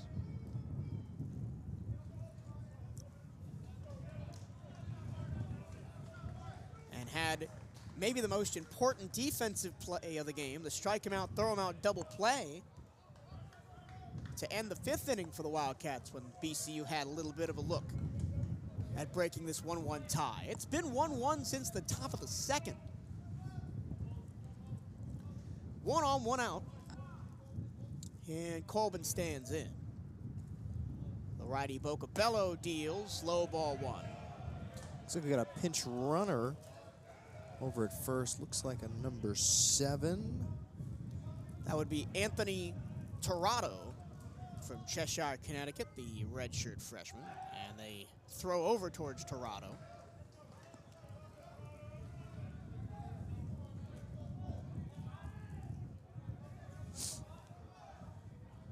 Everybody's just trying to get whatever little advantage you can get to try to squeak one more across here. That might be all you need. Line drive, right field. Lee makes the catch. And there are two away.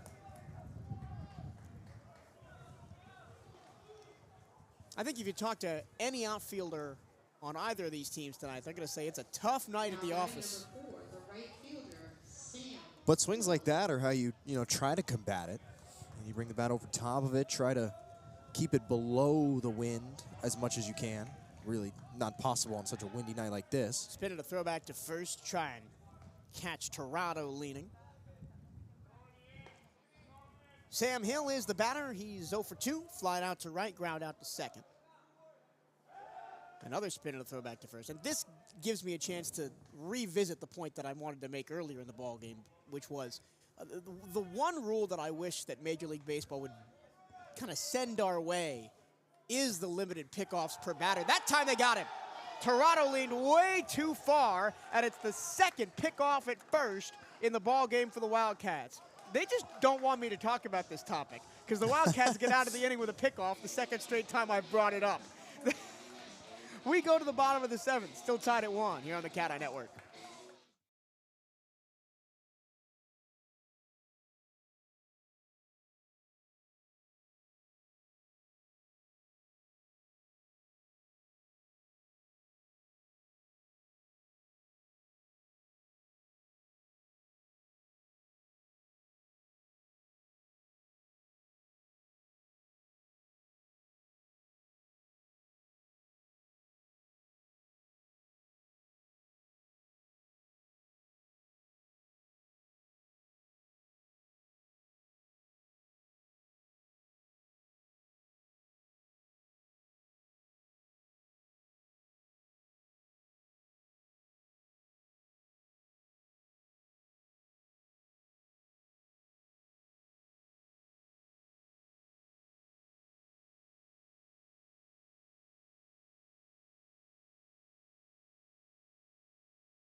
Well, for the first time tonight, we've got a pitching change in the ball game.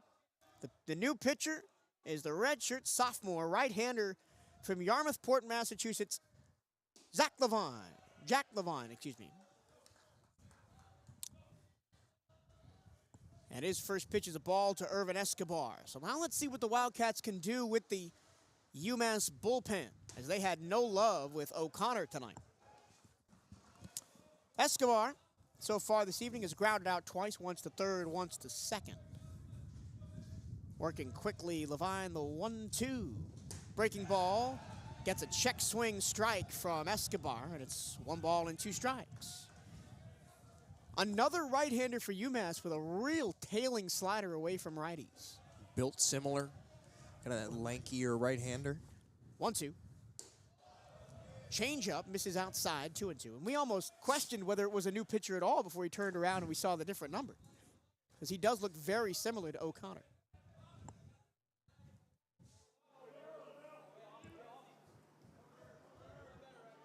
Two-two.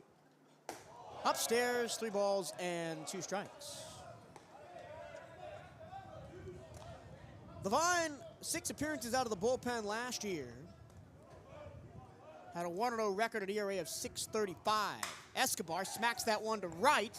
Hill tracks it. It's over his head, and it's going to bounce to the wall. He'll lost it in the wind. Escobar's rounding second. He's going to third. Here comes the relay. Escobar slides. He is safe. And he hangs onto the bag for dear life as he goes into foul territory. It's the second triple of the night for the Wildcats. Rivera's got one, and now Irvin Escobar's got one. We knew it was only a matter of time with the wind before somebody put something that was just a little too difficult for the outfield to handle. Escobar almost slides past the bag for the out, but he holds on to it. And now, keep saying it, good opportunities, good opportunities. They don't get much better than this, and I think that's why we're going to see Coach CatEye come out and have a conversation with his hitters before this one. So Darrell Lee will be the hitter. Whew. And this gives us a chance, if you can, Bryce, to get a line on Robbie O'Connor for the evening. Well, if I can get my stat computer to cooperate with me. Here we go. We got 6 innings. He lets up 1 run. It is unearned on 4 hits, struck out 5. He hit the 2 batters, but just 64 pitches for him. Didn't give up a walk. So, an efficient night, probably putting it lightly. Yeah, but he's not in line for the win, which is going to be frustrating for him because even if the Minutemen do pull this out, he's going to get a no decision out of it. Right, probably a little something, you know, early in the season. Don't want to put too much weight on a guy that's going to carry a lot for UMass, much like Bocabello will. Especially a young kid, a sophomore, been thrown into your Friday night role. But he looked really good. He did, man. They've got a guy at the front of that rotation for sure. So now the Wildcats have a runner on third, nobody out. The batter is Darrell Lee, who's doubled to left and grounded out to the pitcher. First pitch, a fastball upstairs at the letters ball 1. And I have to hope that most of the conversation from hitting coach Derek CatEye to Darrell Lee was patience. Patience, patience, patience, as there's another one out of the zone, low and inside from Levine. And there's no excuse for patience now. I mean, I know you can't force in a run or anything with a walk here, but if he wants to walk you, let him walk you. No excuse to not be patient, you mean? Yeah. Right. There's a called strike, and it's 2 balls and 1 strike. Levine started his career at Navy with 2 relief appearances out of the pen back in 2023, just 2/3 of an inning pitched for the midshipman. 2 balls, 2 strikes. Lots of noise coming from both dugouts here with a runner on third after the leadoff triple by Escobar. 2-2. Lee chops it back to the mound. It's over the head of the pitcher. Everybody bobbles the ball, and Lee is safe at first. Escobar probably could have came home, but stays at third, and there's runners on the corners with nobody out. Follow the bouncing ball. My goodness, what a wacky play. Well, things going your way here. I mean, I'm not sure how to score that. We're going straight single on that one. Infield single? You have the benefit of talking to the official scorer. That's one that's yes. tough. There's nobody that made a direct error that you're going to give that one to. Really just a convocation of bounces that make that one a tough one. But that's 2 now. Yeah. I'm not going to call Irvin's triple lucky by any means, but it was certainly it cut in the right spot and gave you the chance.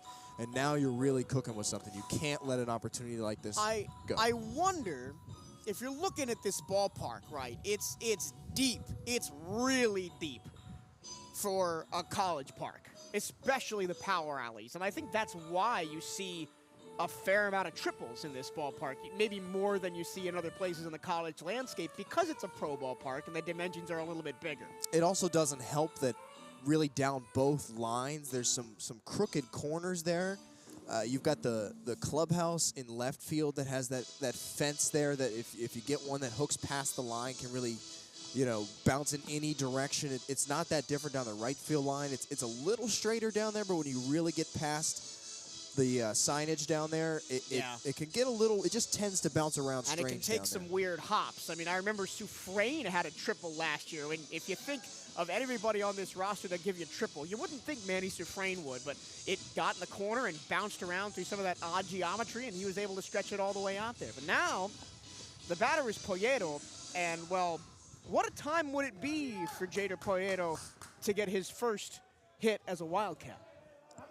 With first and third, with nobody out. The Wildcats the benefit of a great hit from Irvin Escobar and then a lucky bounce for an infield single for Darrell Lee. And Jack Levine, a little bit of trouble after coming in relief. Hasn't gotten it out yet. Spinning a throw back to first. I don't want to speak it into existence here, Bryce, but we are in the trademark Coach Hernandez double steal territory. But with the guy on third at Irvin Escobar, who's not the fastest guy in the world. And, you know, last year was the first year they went to that consistently. We'll see if it's a part of the game this year. Squaring to bunt. There's the throw down to second. The throw is in time. Well, it looks like they tried it. And Escobar holds up in third. Darrell Lee is caught stealing. And there's one away in the inning. That was an interesting play. The bunt plus the steal with a runner on third and nobody out. And the Wildcats get the worst of it. The count is 0-1 to Poyeto. Levine deals. Poyeto chops it towards third. That'll go foul. Just past the bag. And the count is 0-2 on Poyeto. And now all the pressure is back on the Wildcats. Well, and as frustrating that is, and it is frustrating. It's a tough break for the first out of the inning. It is just that, the first out of the inning. You know, you've got a runner on third with one out. If Irvin's triple had come with one out, you'd still say this is a great setup. It's still no excuse. 0-2. Upstairs by the helmet of Poyeto, 1 ball and 2 strikes. And I mean, Jeter doesn't really need to do much with this. Just put it in the air in the outfield and let your guy come home and give your team the lead. If this is the one time where I wouldn't let the wind concern you in the way you approach the swing. He grounds one towards third and foul. He's way out ahead of that changeup the 2 times that Levine has thrown it. It's just a different pitch than they've seen from anything that O'Connor had. Doesn't quite have the horizontal break that the slider did. So it's a tough one to time up.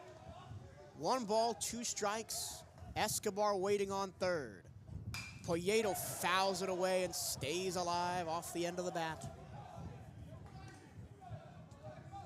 These are the moments when you talk about all the runners stranded on base through the first 4 games of the season for the Wildcats. These are the moments where you need guys to step up and hit. Poyeto watches it go in the dirt. 2 balls, 2 strikes.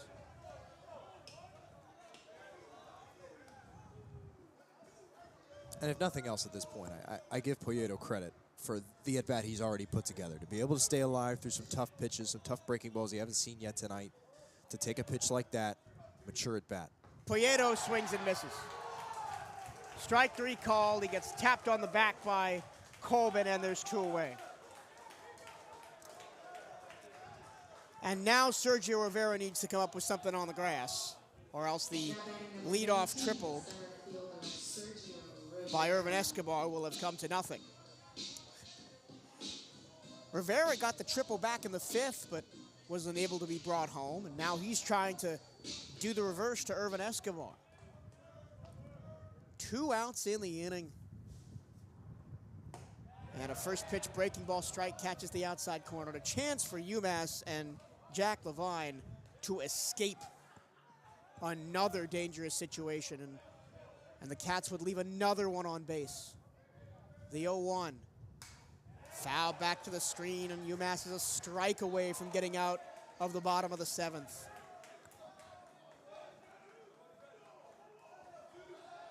Tell you what, the cold has not dampened the spirits of either dugout tonight. Both dugouts have been lively, chirping, getting into it. No balls, 2 strikes, the pitch. Outside, and it's 1 ball and 2 strikes. Colbin tried to frame it up, umpire not buying it. Jack Levine, the former Navy midshipman, stares down Sergio Rivera and bounces it to the plate.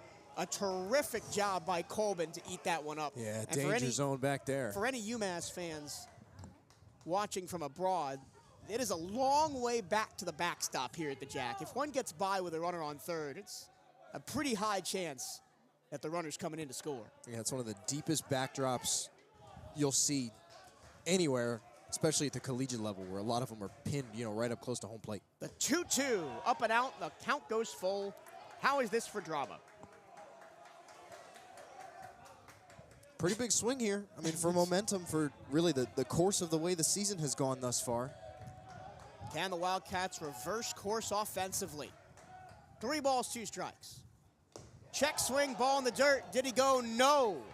And it's a walk for Sergio Rivera, and the inning stays alive, and the batter will be Jesus Venegas, who maybe is on his last chance to keep that 4-game hit streak alive. Well, and still thus far in the season, guy that's got the 3 multi-hit games so far.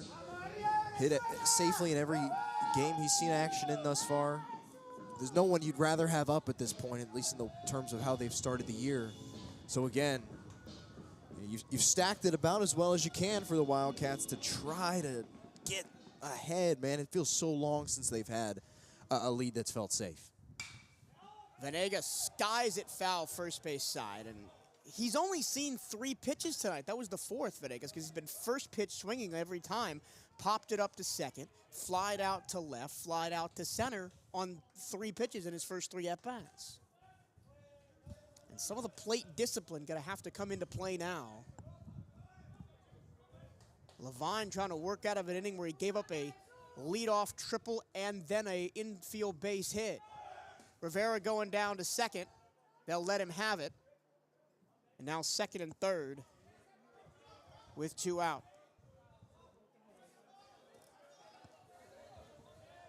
Escobar on third, Rivera on second. The count is 1-1 to Jesus Venegas.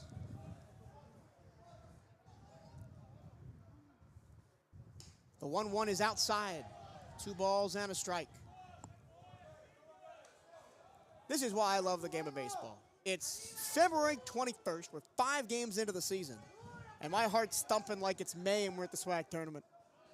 I think that's just trying to pump the blood to your fingers that are freezing. It's a 2-1. Venegas watches in the dirt, and Colbin with another yeoman's job behind the plate. Not sure if Ryan Colbin or Igor Shesterkin back there. He's had to do a couple of those in this inning to keep Escobar at third base. 3 balls and a strike. Ball 4 and the bases are loaded. So 2 straight walks to load him up. And the batter is Michael Rodriguez, who has the only Wildcat run in the ballgame. Back in the first inning, singled on the infield to the shortstop, then came all the way home on 2 errors. And the Wildcats have had nothing since. Rodriguez watches a first pitch strike down Broadway. Composure is key right now. This is a guy in Rodriguez who's shown some of the most composure on this team thus far this year. 0-1. Swing and a miss, 0-2. That one was in the dirt. Both of them inside. Jamming you even if you do make contact. Just trying to get weak contact if there is any, or now Levine with all sorts of options up 0-2. Trying to get out of the inning. He misses it. The ball gets to the backstop. Here comes Escobar. He scores. The Wildcats lead. They've been flirting with danger all inning long. One finally gets by Colbin. Irvin Escobar comes home on the wild pitch, and it is 2-1 Bethune-Cookman. The batters each move up, or the runners, excuse me, each move up a base. Sergio Rivera to third. Jesus Venegas to second. The count's still 1-2 on Rodriguez, and now your job is to limit the damage if you're Levine. Rodriguez fouls it off into the seats on the third base side. Still an easy chance here to really break it open and give yourself a little bit of security, and that's where you see... The first base side is wide open. The second baseman is playing very much toward the middle. A lot of space in the middle, too. Rodriguez watches one low and in, 2 balls and 2 strikes. Remember, this count was 0-2 after 2 big swings and misses by Rodriguez. And then one got to the backstop that allowed Escobar to score. It's 2-1 Bethune-Cookman. Wildcats looking for more. Rodriguez on the ground to third. It gets past the glove of Travisano and all the way to the corner. That'll score 2 more. Rivera in from third. Venegas in from second. Cruising in to replace him is Michael Rodriguez. And the Cats go on top. 4-1. Finally. I mean, finally, it feels like you came through with runners on base. You finally gave yourselves a lead. Late in a ball game, we're going to have a pinch runner here at second. Exactly what this Wildcats team needed, but you can't let up now. You got a lot of game left. We'll see. How good has Michael Rodriguez been, man? This kid is unbelievable. Like we said, composure. He stayed composed. Went down early, did not let it affect him. Remained composed.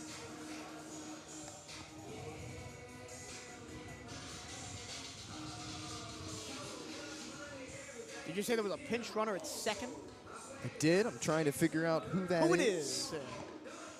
I want to say it's number 20. It is. I will find out who that is for you real quick. That is Daniel Figueroa. So he does get involved in this game.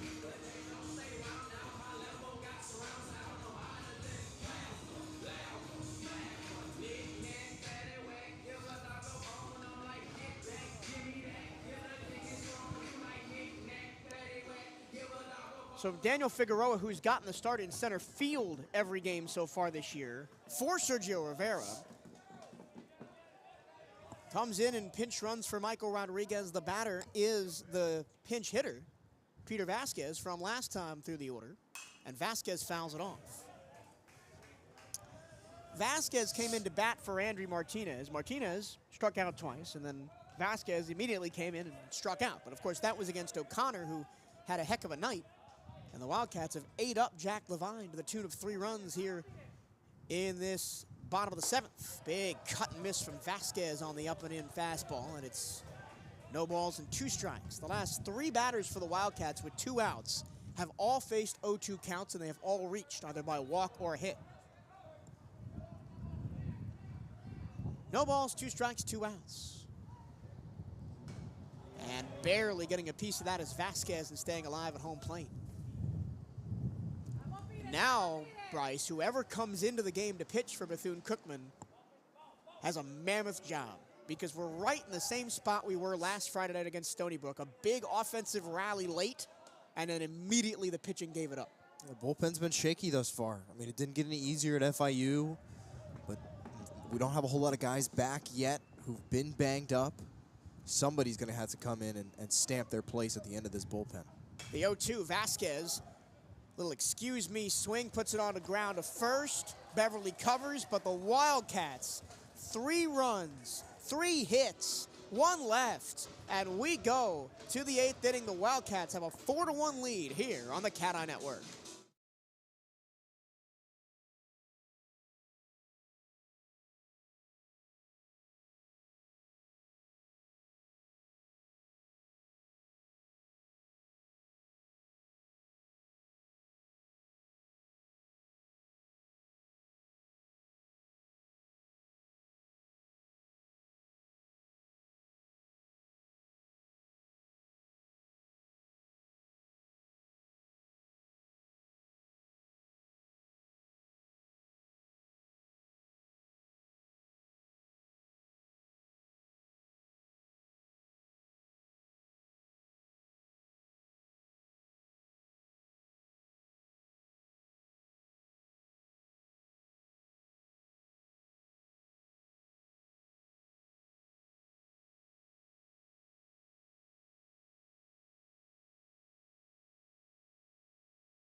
Well, the Wildcats, for the first time this season, have a lead late in the game. Let's see if they can hold it. First pitch of ball from the new Wildcat pitcher, Juan Carlos Zambrano. The batter is Sam Hill, Now batting the right fielder, number 4, Sam Hill. who was in the batter's box when Mark Willie got picked off to end the last inning, 2-0 the count. Juan Carlos Zambrano making his second appearance of the season out of the bullpen. Pitched last Friday night. Squaring to bunt, taking a strike is Hill. Hill tonight, flied out to right, grounded out to second. The Venezuelan Juan Carlos Zambrano deals. Ground ball, foul outside of third. 2 balls and 2 strikes. In that one appearance against Stony Brook, gave up 2 runs on 4 hits, 2 of those 4. Let me start over. 2 runs on 4 hits, both earned. Walked 3, struck out 3. Gave up 1 double and 1 home run. That home run was the one that broke it open for Stony Brook. Gave them a lead that the Wildcats would not recover from as they lost at 7-4. The count is 3 balls and 2 strikes. And now the home plate umpire wants to come and talk to Juan Carlos Zambrano.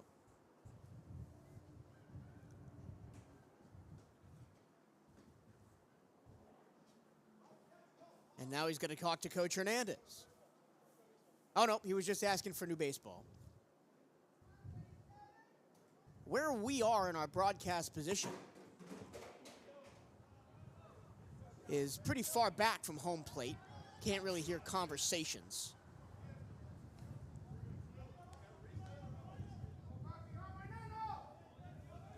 Three balls, 2 strikes to Hill. Zambrano deals. Ground ball, foul outside of first. That swing hit Zambrano on the leg and then dribbled down the first base line.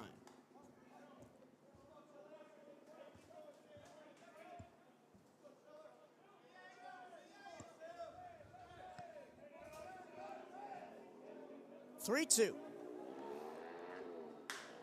Foul ball into the Wildcat dugout. And Hill stays alive again. Sam Hill does have the 1 RBI for UMass tonight. Had the sac fly to score Mitchell Schroeder all the way back in the top of the 2nd inning. And now there will be a conversation between Juan Carlos Zambrano and Coach Hernandez and the home plate umpire.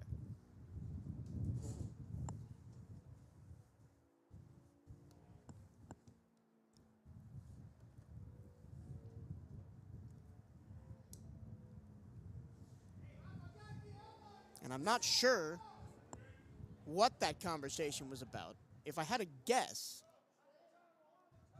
it would be that Zambrano has to wipe his hand after he touches his face with his hand before gripping the ball. But again, we don't know what the actual conversation was. It's 3-2 to Hill. And Zambrano deals. Hill fouls it off again for the 3rd straight time. We'll do the 3-2.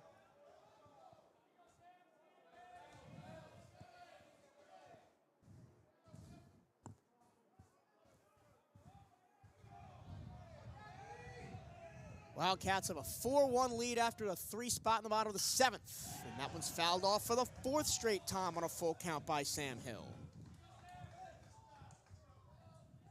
Zambrano really being made to work here. The first batter of the 8th. The Wildcats would love Zambrano to come in, get a 6-out save, and save the rest of the bullpen for the next 2 days of this series. For the 4th time, the 3-2. Swing and a miss, and down goes Hill. Well, we saw last Friday night, Bryce, Juan Carlos Zambrano is a battler. After he loaded the bases with nobody out, he got 3 straight swinging strikeouts to end the frame. And that was the highest energy I think we've seen from this Wildcats team all season thus far, to come through and to be able to do that in that moment. It felt like a momentum swing. It didn't quite work out entirely the Wildcats' way, but no doubt. I mean, the energy that he put into that team with that performance. Kyle Hogue bats now, lined out to 3rd base. I forgot to give Andre Martinez a exclamation point for that. That was the ridiculous catch by Martinez, leaping to save at least a double in the end of the second inning.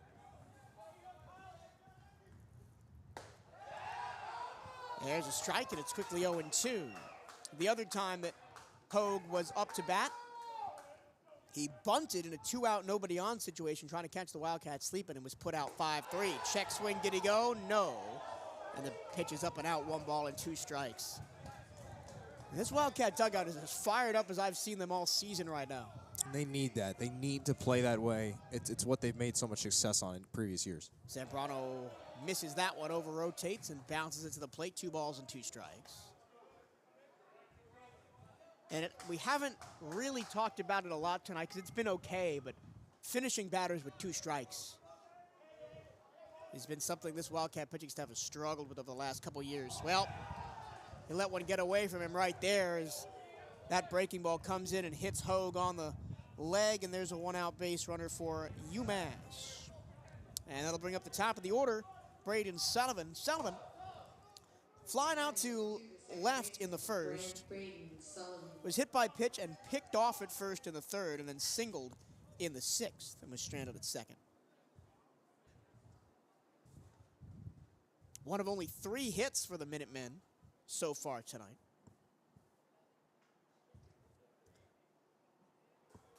Bryce, you're a UMass guy.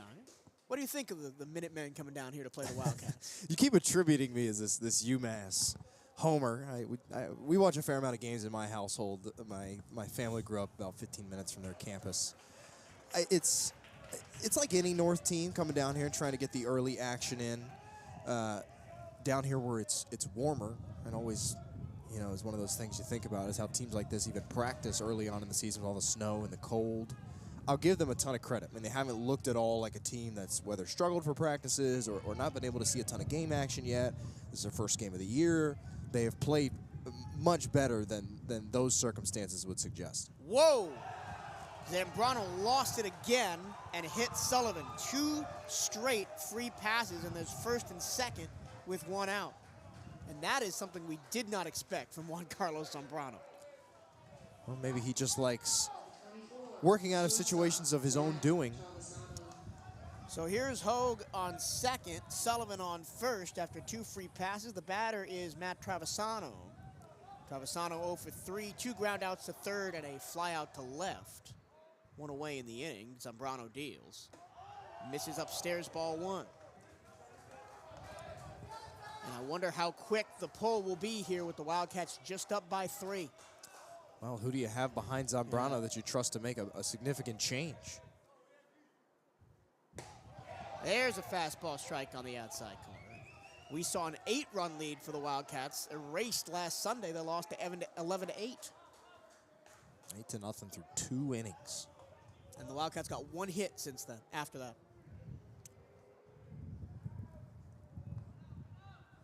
1-1.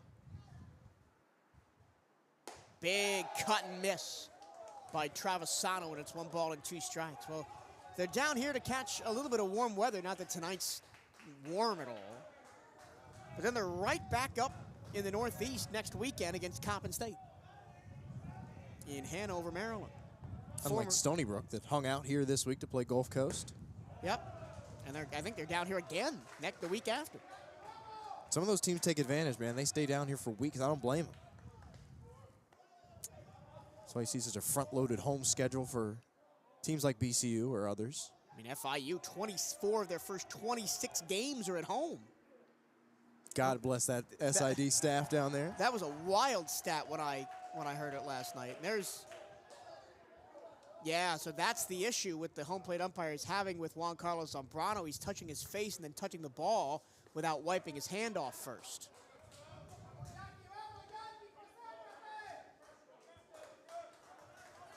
Don't have to see that here. It's not been quite as... Yeah, and he's been warned twice now by the home plate umpire.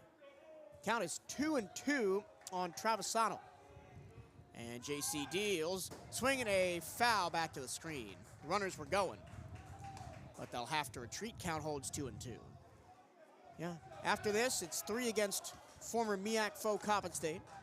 then 3 at Navy, and then at Holy Cross in Worcester. Well, they're not spending a ton of time down here, UMass. Zambrano steps off, forces the runners back to the bases.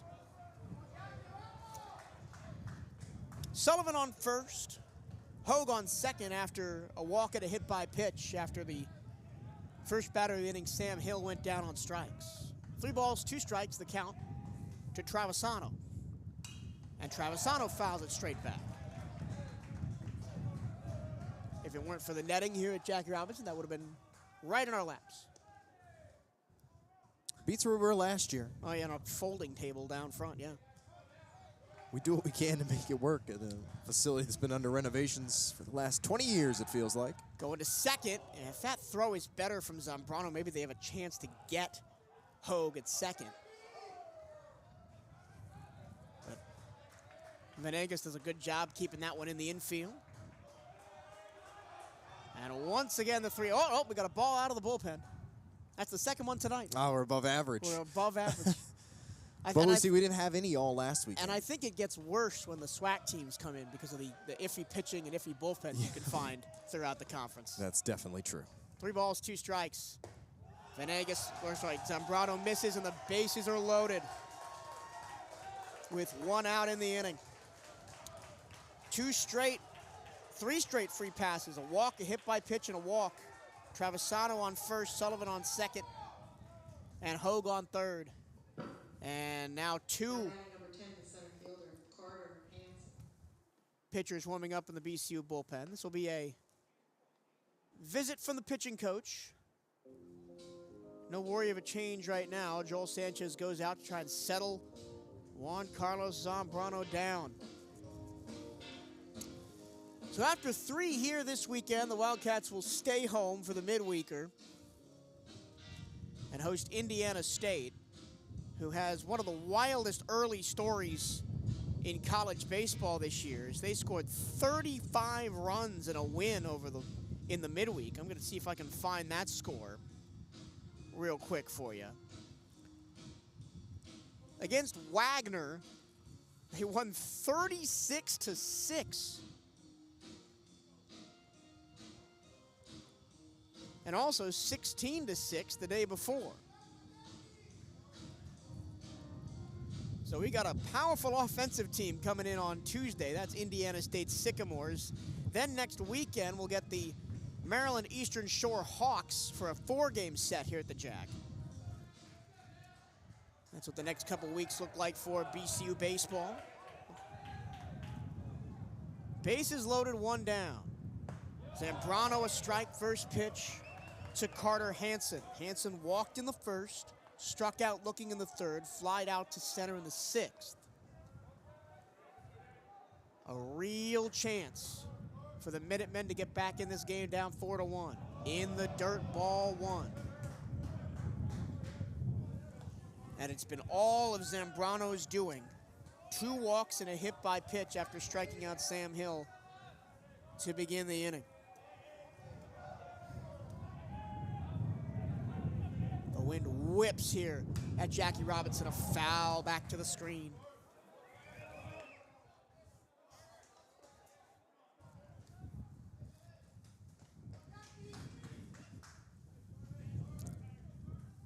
Two in the Wildcat bullpen. I think the trigger will be pretty quick here if another one gets away from Zambrano. JC deals. Tap foul at the plate. That one caught Irvin Escobar where the sun don't shine. He looks to walk it off and be fine. You learn to take your licks as a catcher.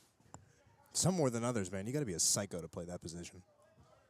It's like I akin it to goalkeeper in either hockey or soccer. It's a different breed, especially hockey. Talking about UMass, got a really great hockey program up there. National champions a couple years back. Outside, 2 balls and 2 strikes.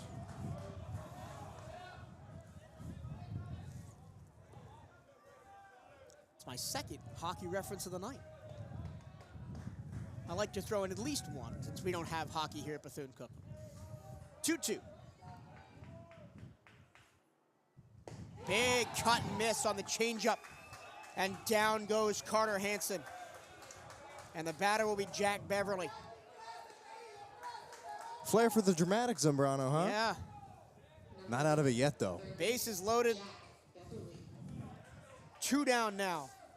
Hogue on third, Sullivan on second, Travisano on first. 3 straight free passes, 2 walks, and a hit by pitch. The batter is Jack Beverly. And the first pitch is a ball up and in. Beverly tonight struck out twice, once in the first, once in the fourth, and then flied out to left in the 6th. And he bats at the top of the 8th with a chance for UMass to get back in this game down 4-1. The 1-0.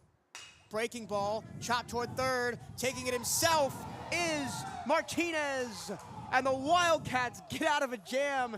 Zambrano, the flair for the dramatic, gets out of a bases-loaded situation again without allowing a run. And the Wildcats take a 4-1 lead to the bottom of the 8th here on the CatEye Network.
Well, after getting out of a bases-loaded jam in the top of the 8th, the Wildcats look to extend their 4-1 lead here in the bottom.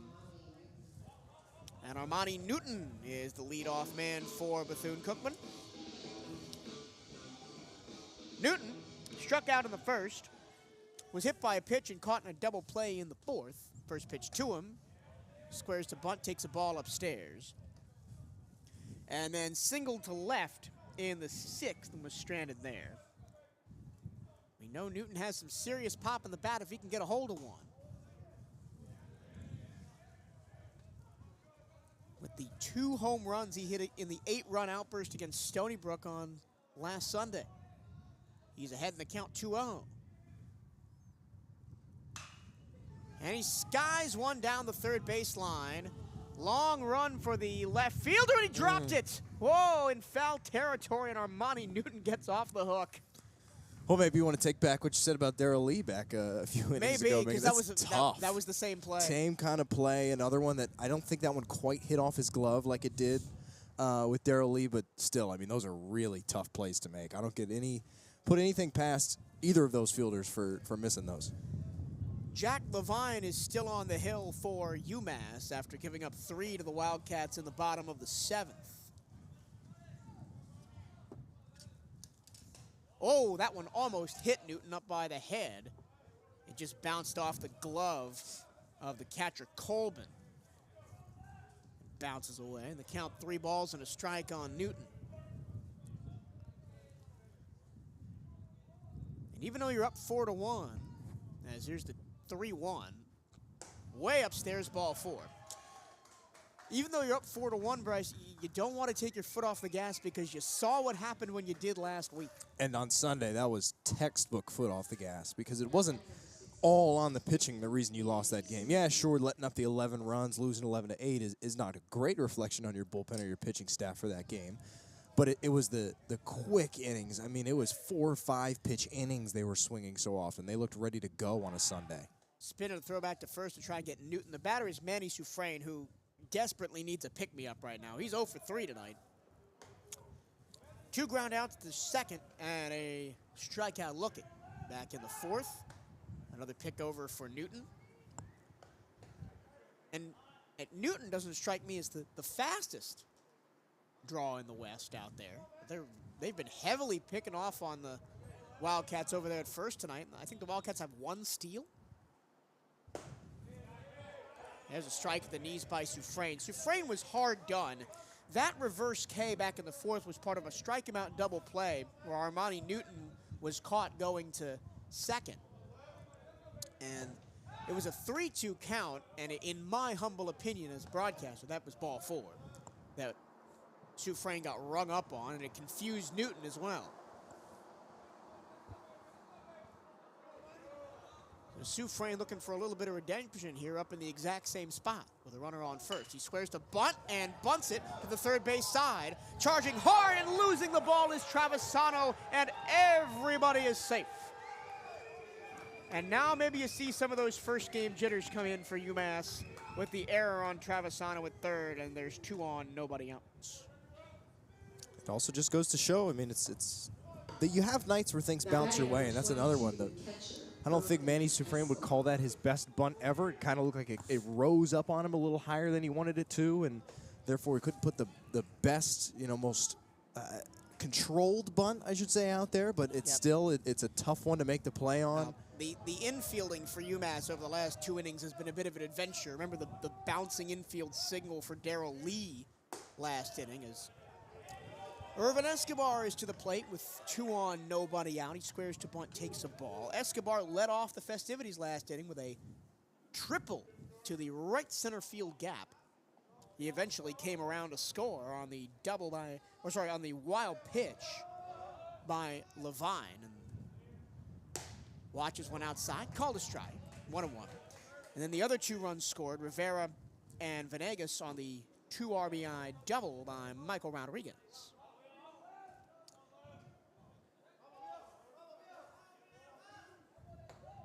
Squaring to bunt with the 1-1. He'll pull his bat back and watch one in the opposite batter's box. 2 balls and a strike. And the big message on the bus between the coaching staff on the way back from FIU on Wednesday was don't let the Cats get one.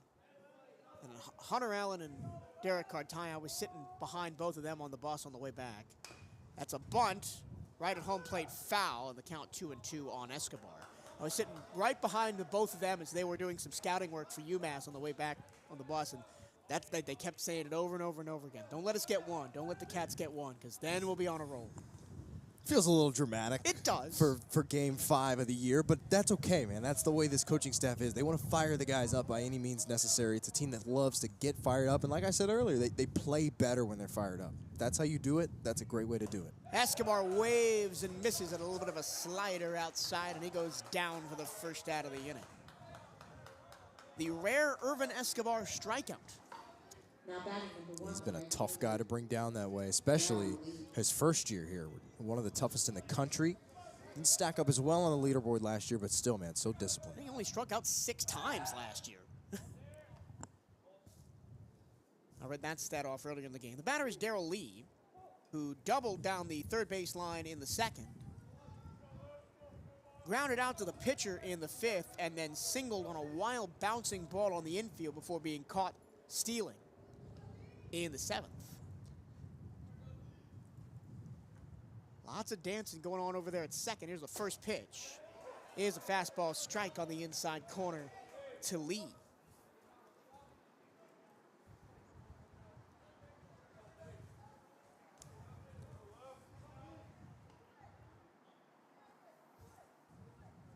Oh, 1.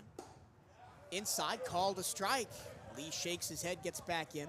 Lee is one of those guys that coming into the season, we were unsure of, a newcomer to this Wildcats team from Troy, Alabama and Coastal Alabama Community College. But he has brought a spark, one of the few on the offensive end for the Wildcats. He's down 0-2 here, though.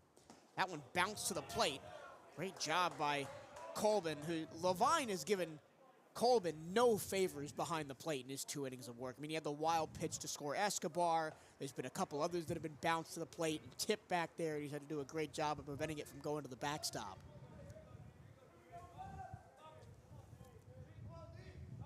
Long look in from Levine. 2 on, 1 out. The 1-2 pitch. Spinning a throw back to second. And in safely is Armani Newton. I've been intently watching Torado over there at second base, doing almost a dance with Armani Newton. Are you gonna go? Gonna go to the bag? Gonna go to the bag? Who knows? He's been doing that for everybody. Outside ball 2 to Darrell Lee. 2 balls, 2 strikes. The Wildcats do something similar where they have like the shortstop run around the runner, and then the second baseman is actually the guy that covers the bag. Somehow an even goofier look out there than just Hey, kind of smacking the glove. They've got a couple people doing that. 2-2. Low 3-2, ball gets away, and the runners will advance 90 feet. The ball just squirted up the first base line just enough. I'll give that a pass ball, so Newton goes to third, Sufrain on to second. So now 2 in scoring position for Darrell Lee here. The count is full. And the head coach for UMass, Matt Reynolds, is not happy because he wants interference called on Darrell Lee there because he didn't get out of the way and allow Ryan Colbin to try and make the play with the ball that bounced away from him. And we're going to get in a big old conference between all 3 umpires. I'll say this, that was another really tough pitch to corral there. It hit the glove. It was one that was just about to hit the dirt. I think we'll stick with pass ball on that one. But like you said, man, Levine is not making it easy. I mean, it's been a valiant effort. If he comes out of this and it's just a 1 pass ball, or I think he's done a valiant effort out there. They had the 1 wild pitch, the one that allowed Escobar to score last inning, which really Colbin had no shot at. That was way to his right. And then that one, which kind of kicked off Colbin's knee and rolled up the first base line. And we're conversing between the umpires potentially for a interference call on Darrell Lee when he didn't let Colbin get the ball. Now, again, in my biased opinion, Lee backed out of the box. He didn't see where the ball was. I don't think you can fault him there. Yeah, really. If you call it any other way, you're kind of expecting, and they don't. You're expecting him to just run straight to the back wall and really clear out, and that's not a realistic expectation for a batter. He didn't know where it was. He took some steps away. He did what he had to do to get out of the way. So the runners move up 90 feet. Now second and third with 1 out. The count is full on Darrell Lee, and Levine deals. And Lee swings and misses, but the ball gets away. And they're going to let Darrell Lee have first base, because if they throw the ball down to first, Armani Newton's going to scamper in. So that's a strikeout and an advancement, a rare one. Bryce, the game tonight knows that you are statting, and it's not something you usually do, and it's giving you all the weird ones tonight. It hasn't been too bad, although I am over here scrambling. I mean, I'm not scrambling right now because I'm kind of just pondering how I'm going to input this into the program, into our old DOS-based 1960s program that all of NCAA baseball still has to use. So stand by while I figure that out. Here's Jeter Poyeto, judged to have gone around on that first pitch, 0-1. Poyeto 0 for 3 tonight, a ground out to first, a fly out to right, and a strikeout. Is still looking for his first total base of the season, not alone hit. And he swings and misses.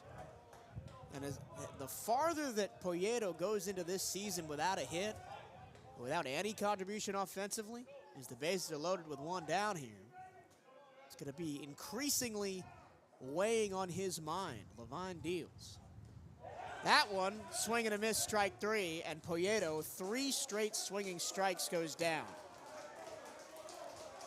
So technically, three straight strikeouts for Levine here, but we're still in the inning. Because the strikeout of Darrell Lee Now batting number 19, the center fielder, Sergio Rivera. was gone down to first after the drop third strike by Colbin, and because there was a runner on third, he didn't want to throw to first. Now the bases loaded, 2 down, and a real chance for Levine to get out of the jam here. The batter is Sergio Rivera, who was hit by a pitch in the third, tripled to the right center field gap and was stranded on third in the fifth, and then walked and scored in the seventh. And he's fouled one straight back over the top of the grandstand, and it's 1 ball and 1 strike.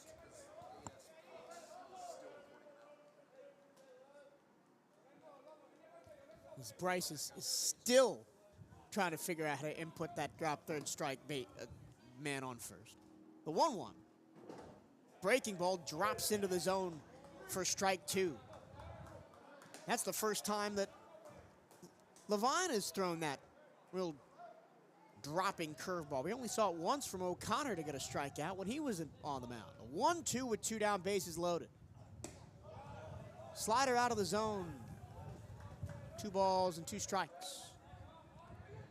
Wildcats looking to really break this one open. Up 4-1 already with only 3 outs to get to go home a winner here for the first time in 2025. Here's the 2-2 with 2 down and the bases juiced. Upstairs, count runs full.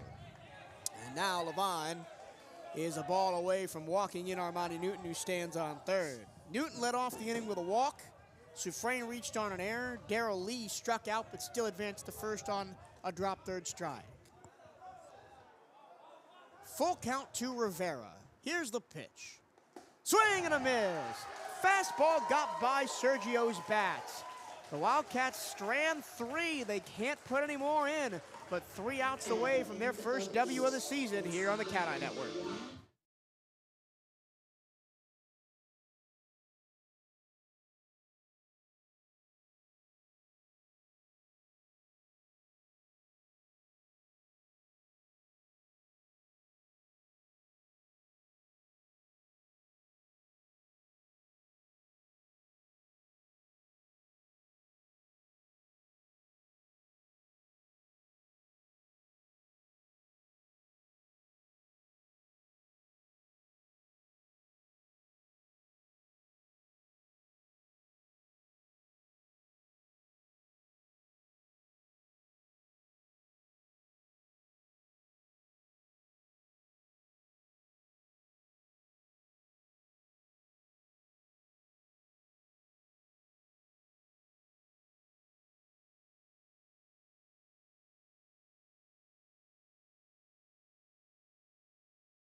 Three outs to get for the Wildcats to record their first victory of 2025, trying to take the Friday Nighter here over UMass to lead 4-1 as we go to the top of the 9th.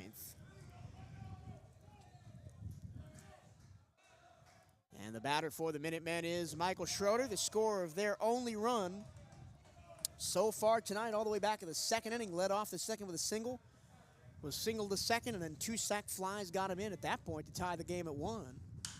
Fly ball popped up, foul territory, first base side. Sufrain tracking toward the wall. He makes the catch as the ball stayed in play and didn't go out of bounds.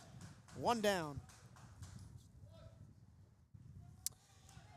And the batter is Mark Willie, who also has one of the 3. Oh, correction, there's a... Willie will not bat. This is the pinch hitter, Anthony Torado.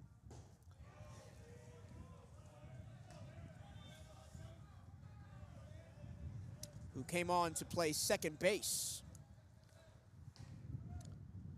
And Torado swings and misses. The count is 1-1.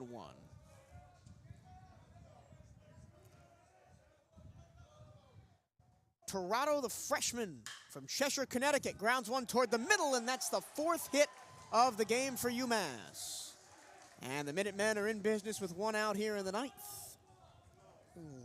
Seeing eye single up the middle. Nice dive by Venegas. Couldn't quite catch up to it. And the batter is Ryan Colbin, the catcher. Now batting number 9, the catcher, Ryan Colbin. And the Wildcats have not turned a double play tonight. One would end the game. Colbin, who's been really hard done behind the plate. The Wild pitching a pass ball in the last 2 innings by relief pitcher Jack Levine. Watches a breaking ball, low ball one. Kind of picked the Minutemen up with his bat. Remember, we'll be right back here tomorrow night, 6 p.m. start for game 2 of this series. 1-0. Little excuse me swing ground ball to third called a foul ball as it bounced off the plate. And the count is 1-1. And then, of course, 1 p.m. on Sunday, where you will be enthralled by the dulcet tones of not me, but it'll be Bryce and Kenny Scherlinger on the call for that one. The 1-1. Breaking ball misses low, 2-1. This is Giancarlo Zambrano. Still on the hill for the Cats, trying for the 6-out save here. Got out of a bases-loaded jam in the 8th. He's got 1 on, 1 out in the 9th. 2-1 the count. And it's skied high, first base side. It will go out of play and land behind the visiting clubhouse. 2 strikes on Colbin. Colbin tonight has put the ball in play every time. Flied out to center, and lined out to shallow right.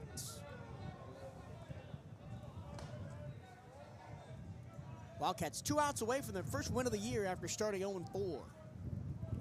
Zambrano trying to get him there. Here's the 2-2. Fastball low, 3-2. And Zambrano seems like he likes to overcook that fastball a little bit and miss it low. 3 balls and 2 strikes. High fly, deep left. Back towards the track, towards the wall. It is foul. Oh my goodness. The wind pushes it foul, as it was almost the first home run of the year for Ryan Colbin and the Minutemen.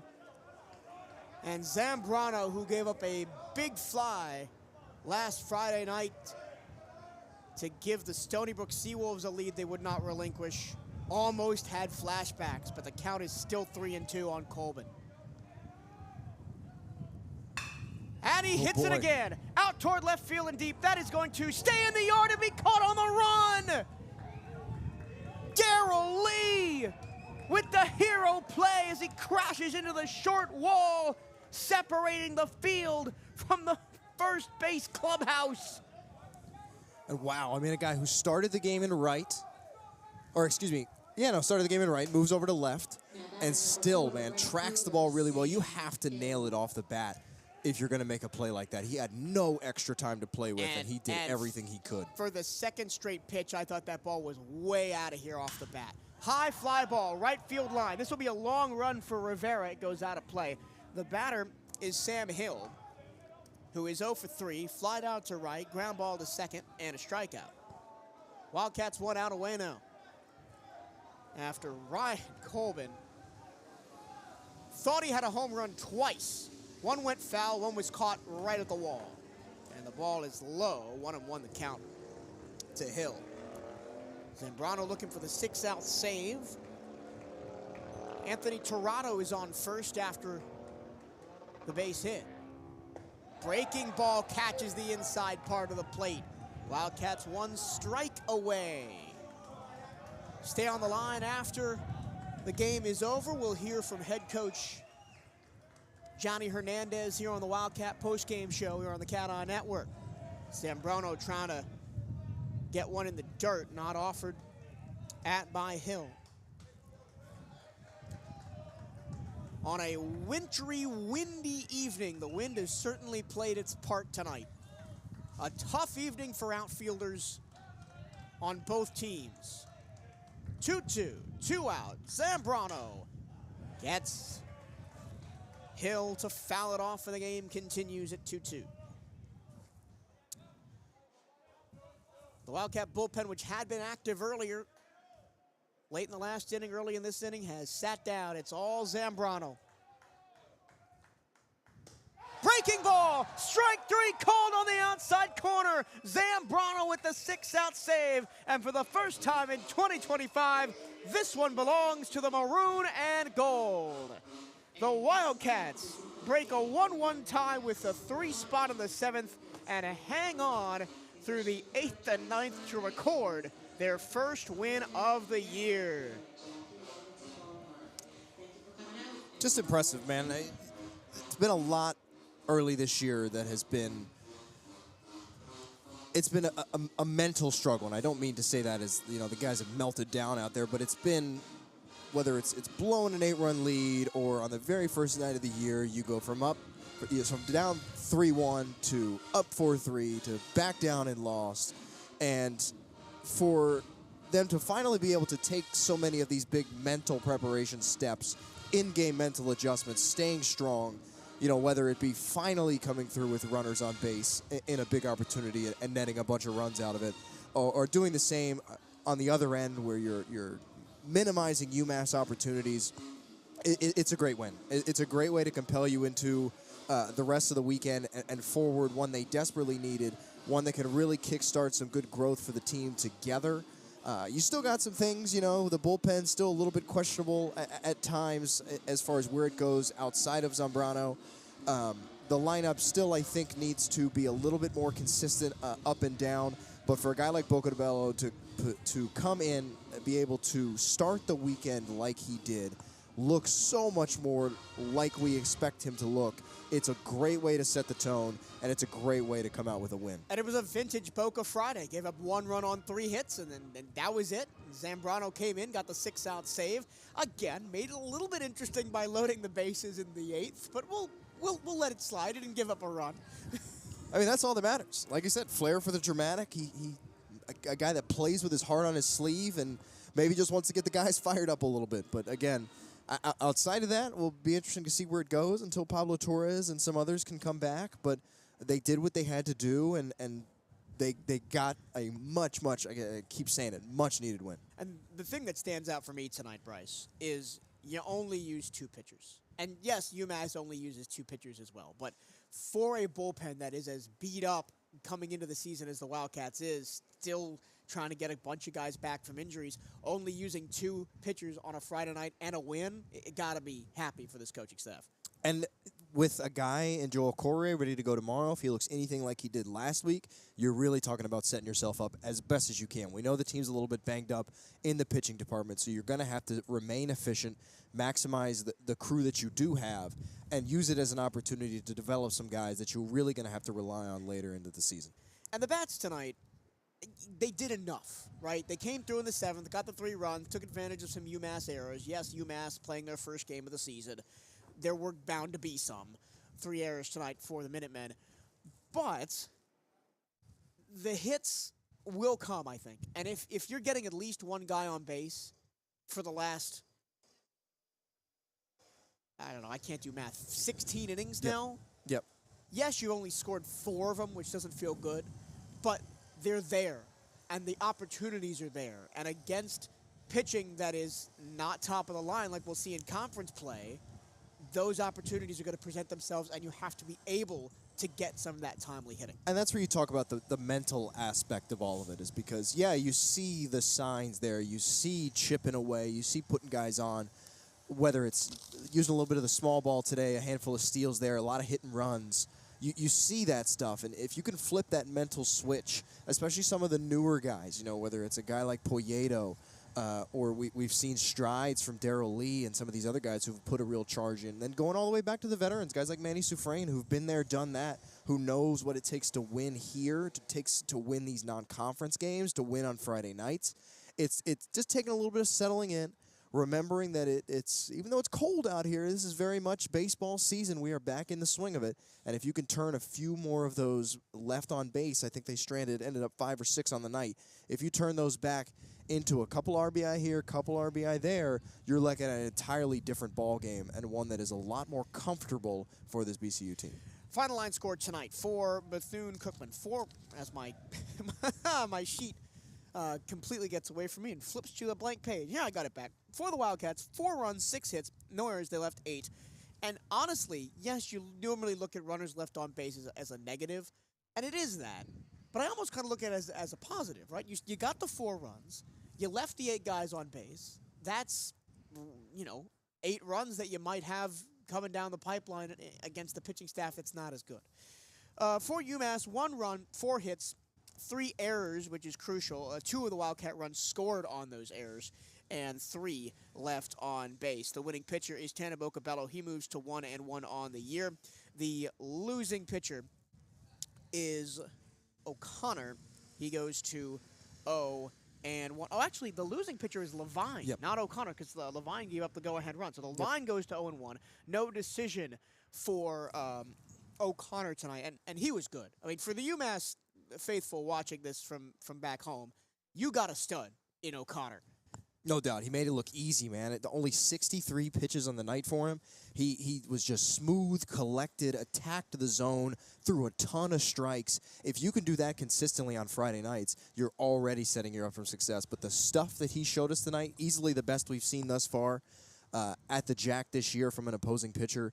For sure, a guy that's going to set them up really well going into these weekend series. And we're going to hear from Coach Hernandez here in a moment, but the adage of, get to the bullpen, keep going, that is kind of what won the Wildcats the game tonight as they do pick this one up 4-1, their first win of the year over the Minutemen of UMass. I'm now joined by Coach Johnny Hernandez on the Wildcat postgame show here on the CatEye Network. Johnny, you told us before the game it's a good day to win a baseball game, and you guys got it done tonight. Yeah, I mean, it all starts with Tanaboka Bello, right, giving us a quality start. I know it was kind of up and down today, but, he was able to compete, throw strikes, and again, just 1 run, through 7 innings. He did a really good job for us. And then Zambrano came in and shut the door. Zambrano's got a flair for the dramatic a little bit. The bases loaded situation now in 2 straight games when he's come in. Yeah, I mean, that's a guy that doesn't waver either, right? Like, there's no panic in the dugout. There's bases loaded, no outs like how it was last week. And then he gets, a couple of punch outs to get out of it. And then even today just kind of wiggled in and out of trouble and, did what he needed to do to give us an opportunity to win today. In 16 innings straight now over the last 2 games, you guys have had at least 1 guy on base. You've only scored 4 runs. But the opportunities have been there, and you finally cashed it in tonight a little bit with the help of some UMass errors. Is the timely hitting starting to turn around here? Yeah, I mean, I would think so, right? I mean, as good as an offense as we are, and we want to believe that we are, we still got to take advantage of those opportunities when they present themselves. And, I think the first weekend, it was just opening weekend, I guess, jitters, so to speak. Everyone got a taste of what Division I baseball is all about. I think once the offense and the team settles in, I think that, it has a chance to be special, and we don't shy away from that, certain people may say, well, you got to have pressure. Well, if that's what it is, and that's a privilege, that means that we're doing something right on our end. So we're just looking forward to the guys continue to take care of opportunities, offensively when they present themselves. Talk about the weather a little bit tonight. The wind was really whipping across the field, and the outfielders had some adventures this evening on both sides. Yeah, on both sides. I mean, and we benefited, I think, from, Escobar's triple, late inning today. But, that's something that, we know how the wind is going to go. It's going to blow in, and it could go from right to left or left to right. So that's one of the benefits of playing at home and be able to put together practice plans to put our players into situations where, some of these things may happen during the course of the game, and, they take advantage of it. And, just very proud of our guys. It's, 1-run ball game, heading into that, 7th, 8th inning, and then we finally get the big hit, Mikey Rodriguez double, who's been to a phenomenal start, in his sophomore campaign. So, just looking for the guys to get ready tomorrow and, have an opportunity to win our first series of the year against UMass. Congratulations on your first win of the season. Good luck tomorrow. Thank you. Hail Wildcats. Once again, your final score tonight, Bethune-Cookman 4 runs on 6 hits. They committed no errors and left 8 on base. UMass 1 run on 4 hits. They committed 3 errors and left 3 on base. The winning pitcher, Tanner Bocabello. The losing pitcher is Jack Levine. For Bryce Harnaski and our entire Wildcat crew here at Jackie Robinson Ballpark, my name is Michael Torello. Thank you so much for your company this evening. We'll see you tomorrow at 6 p.m. for Game 2 of the series here on the CatEye Network.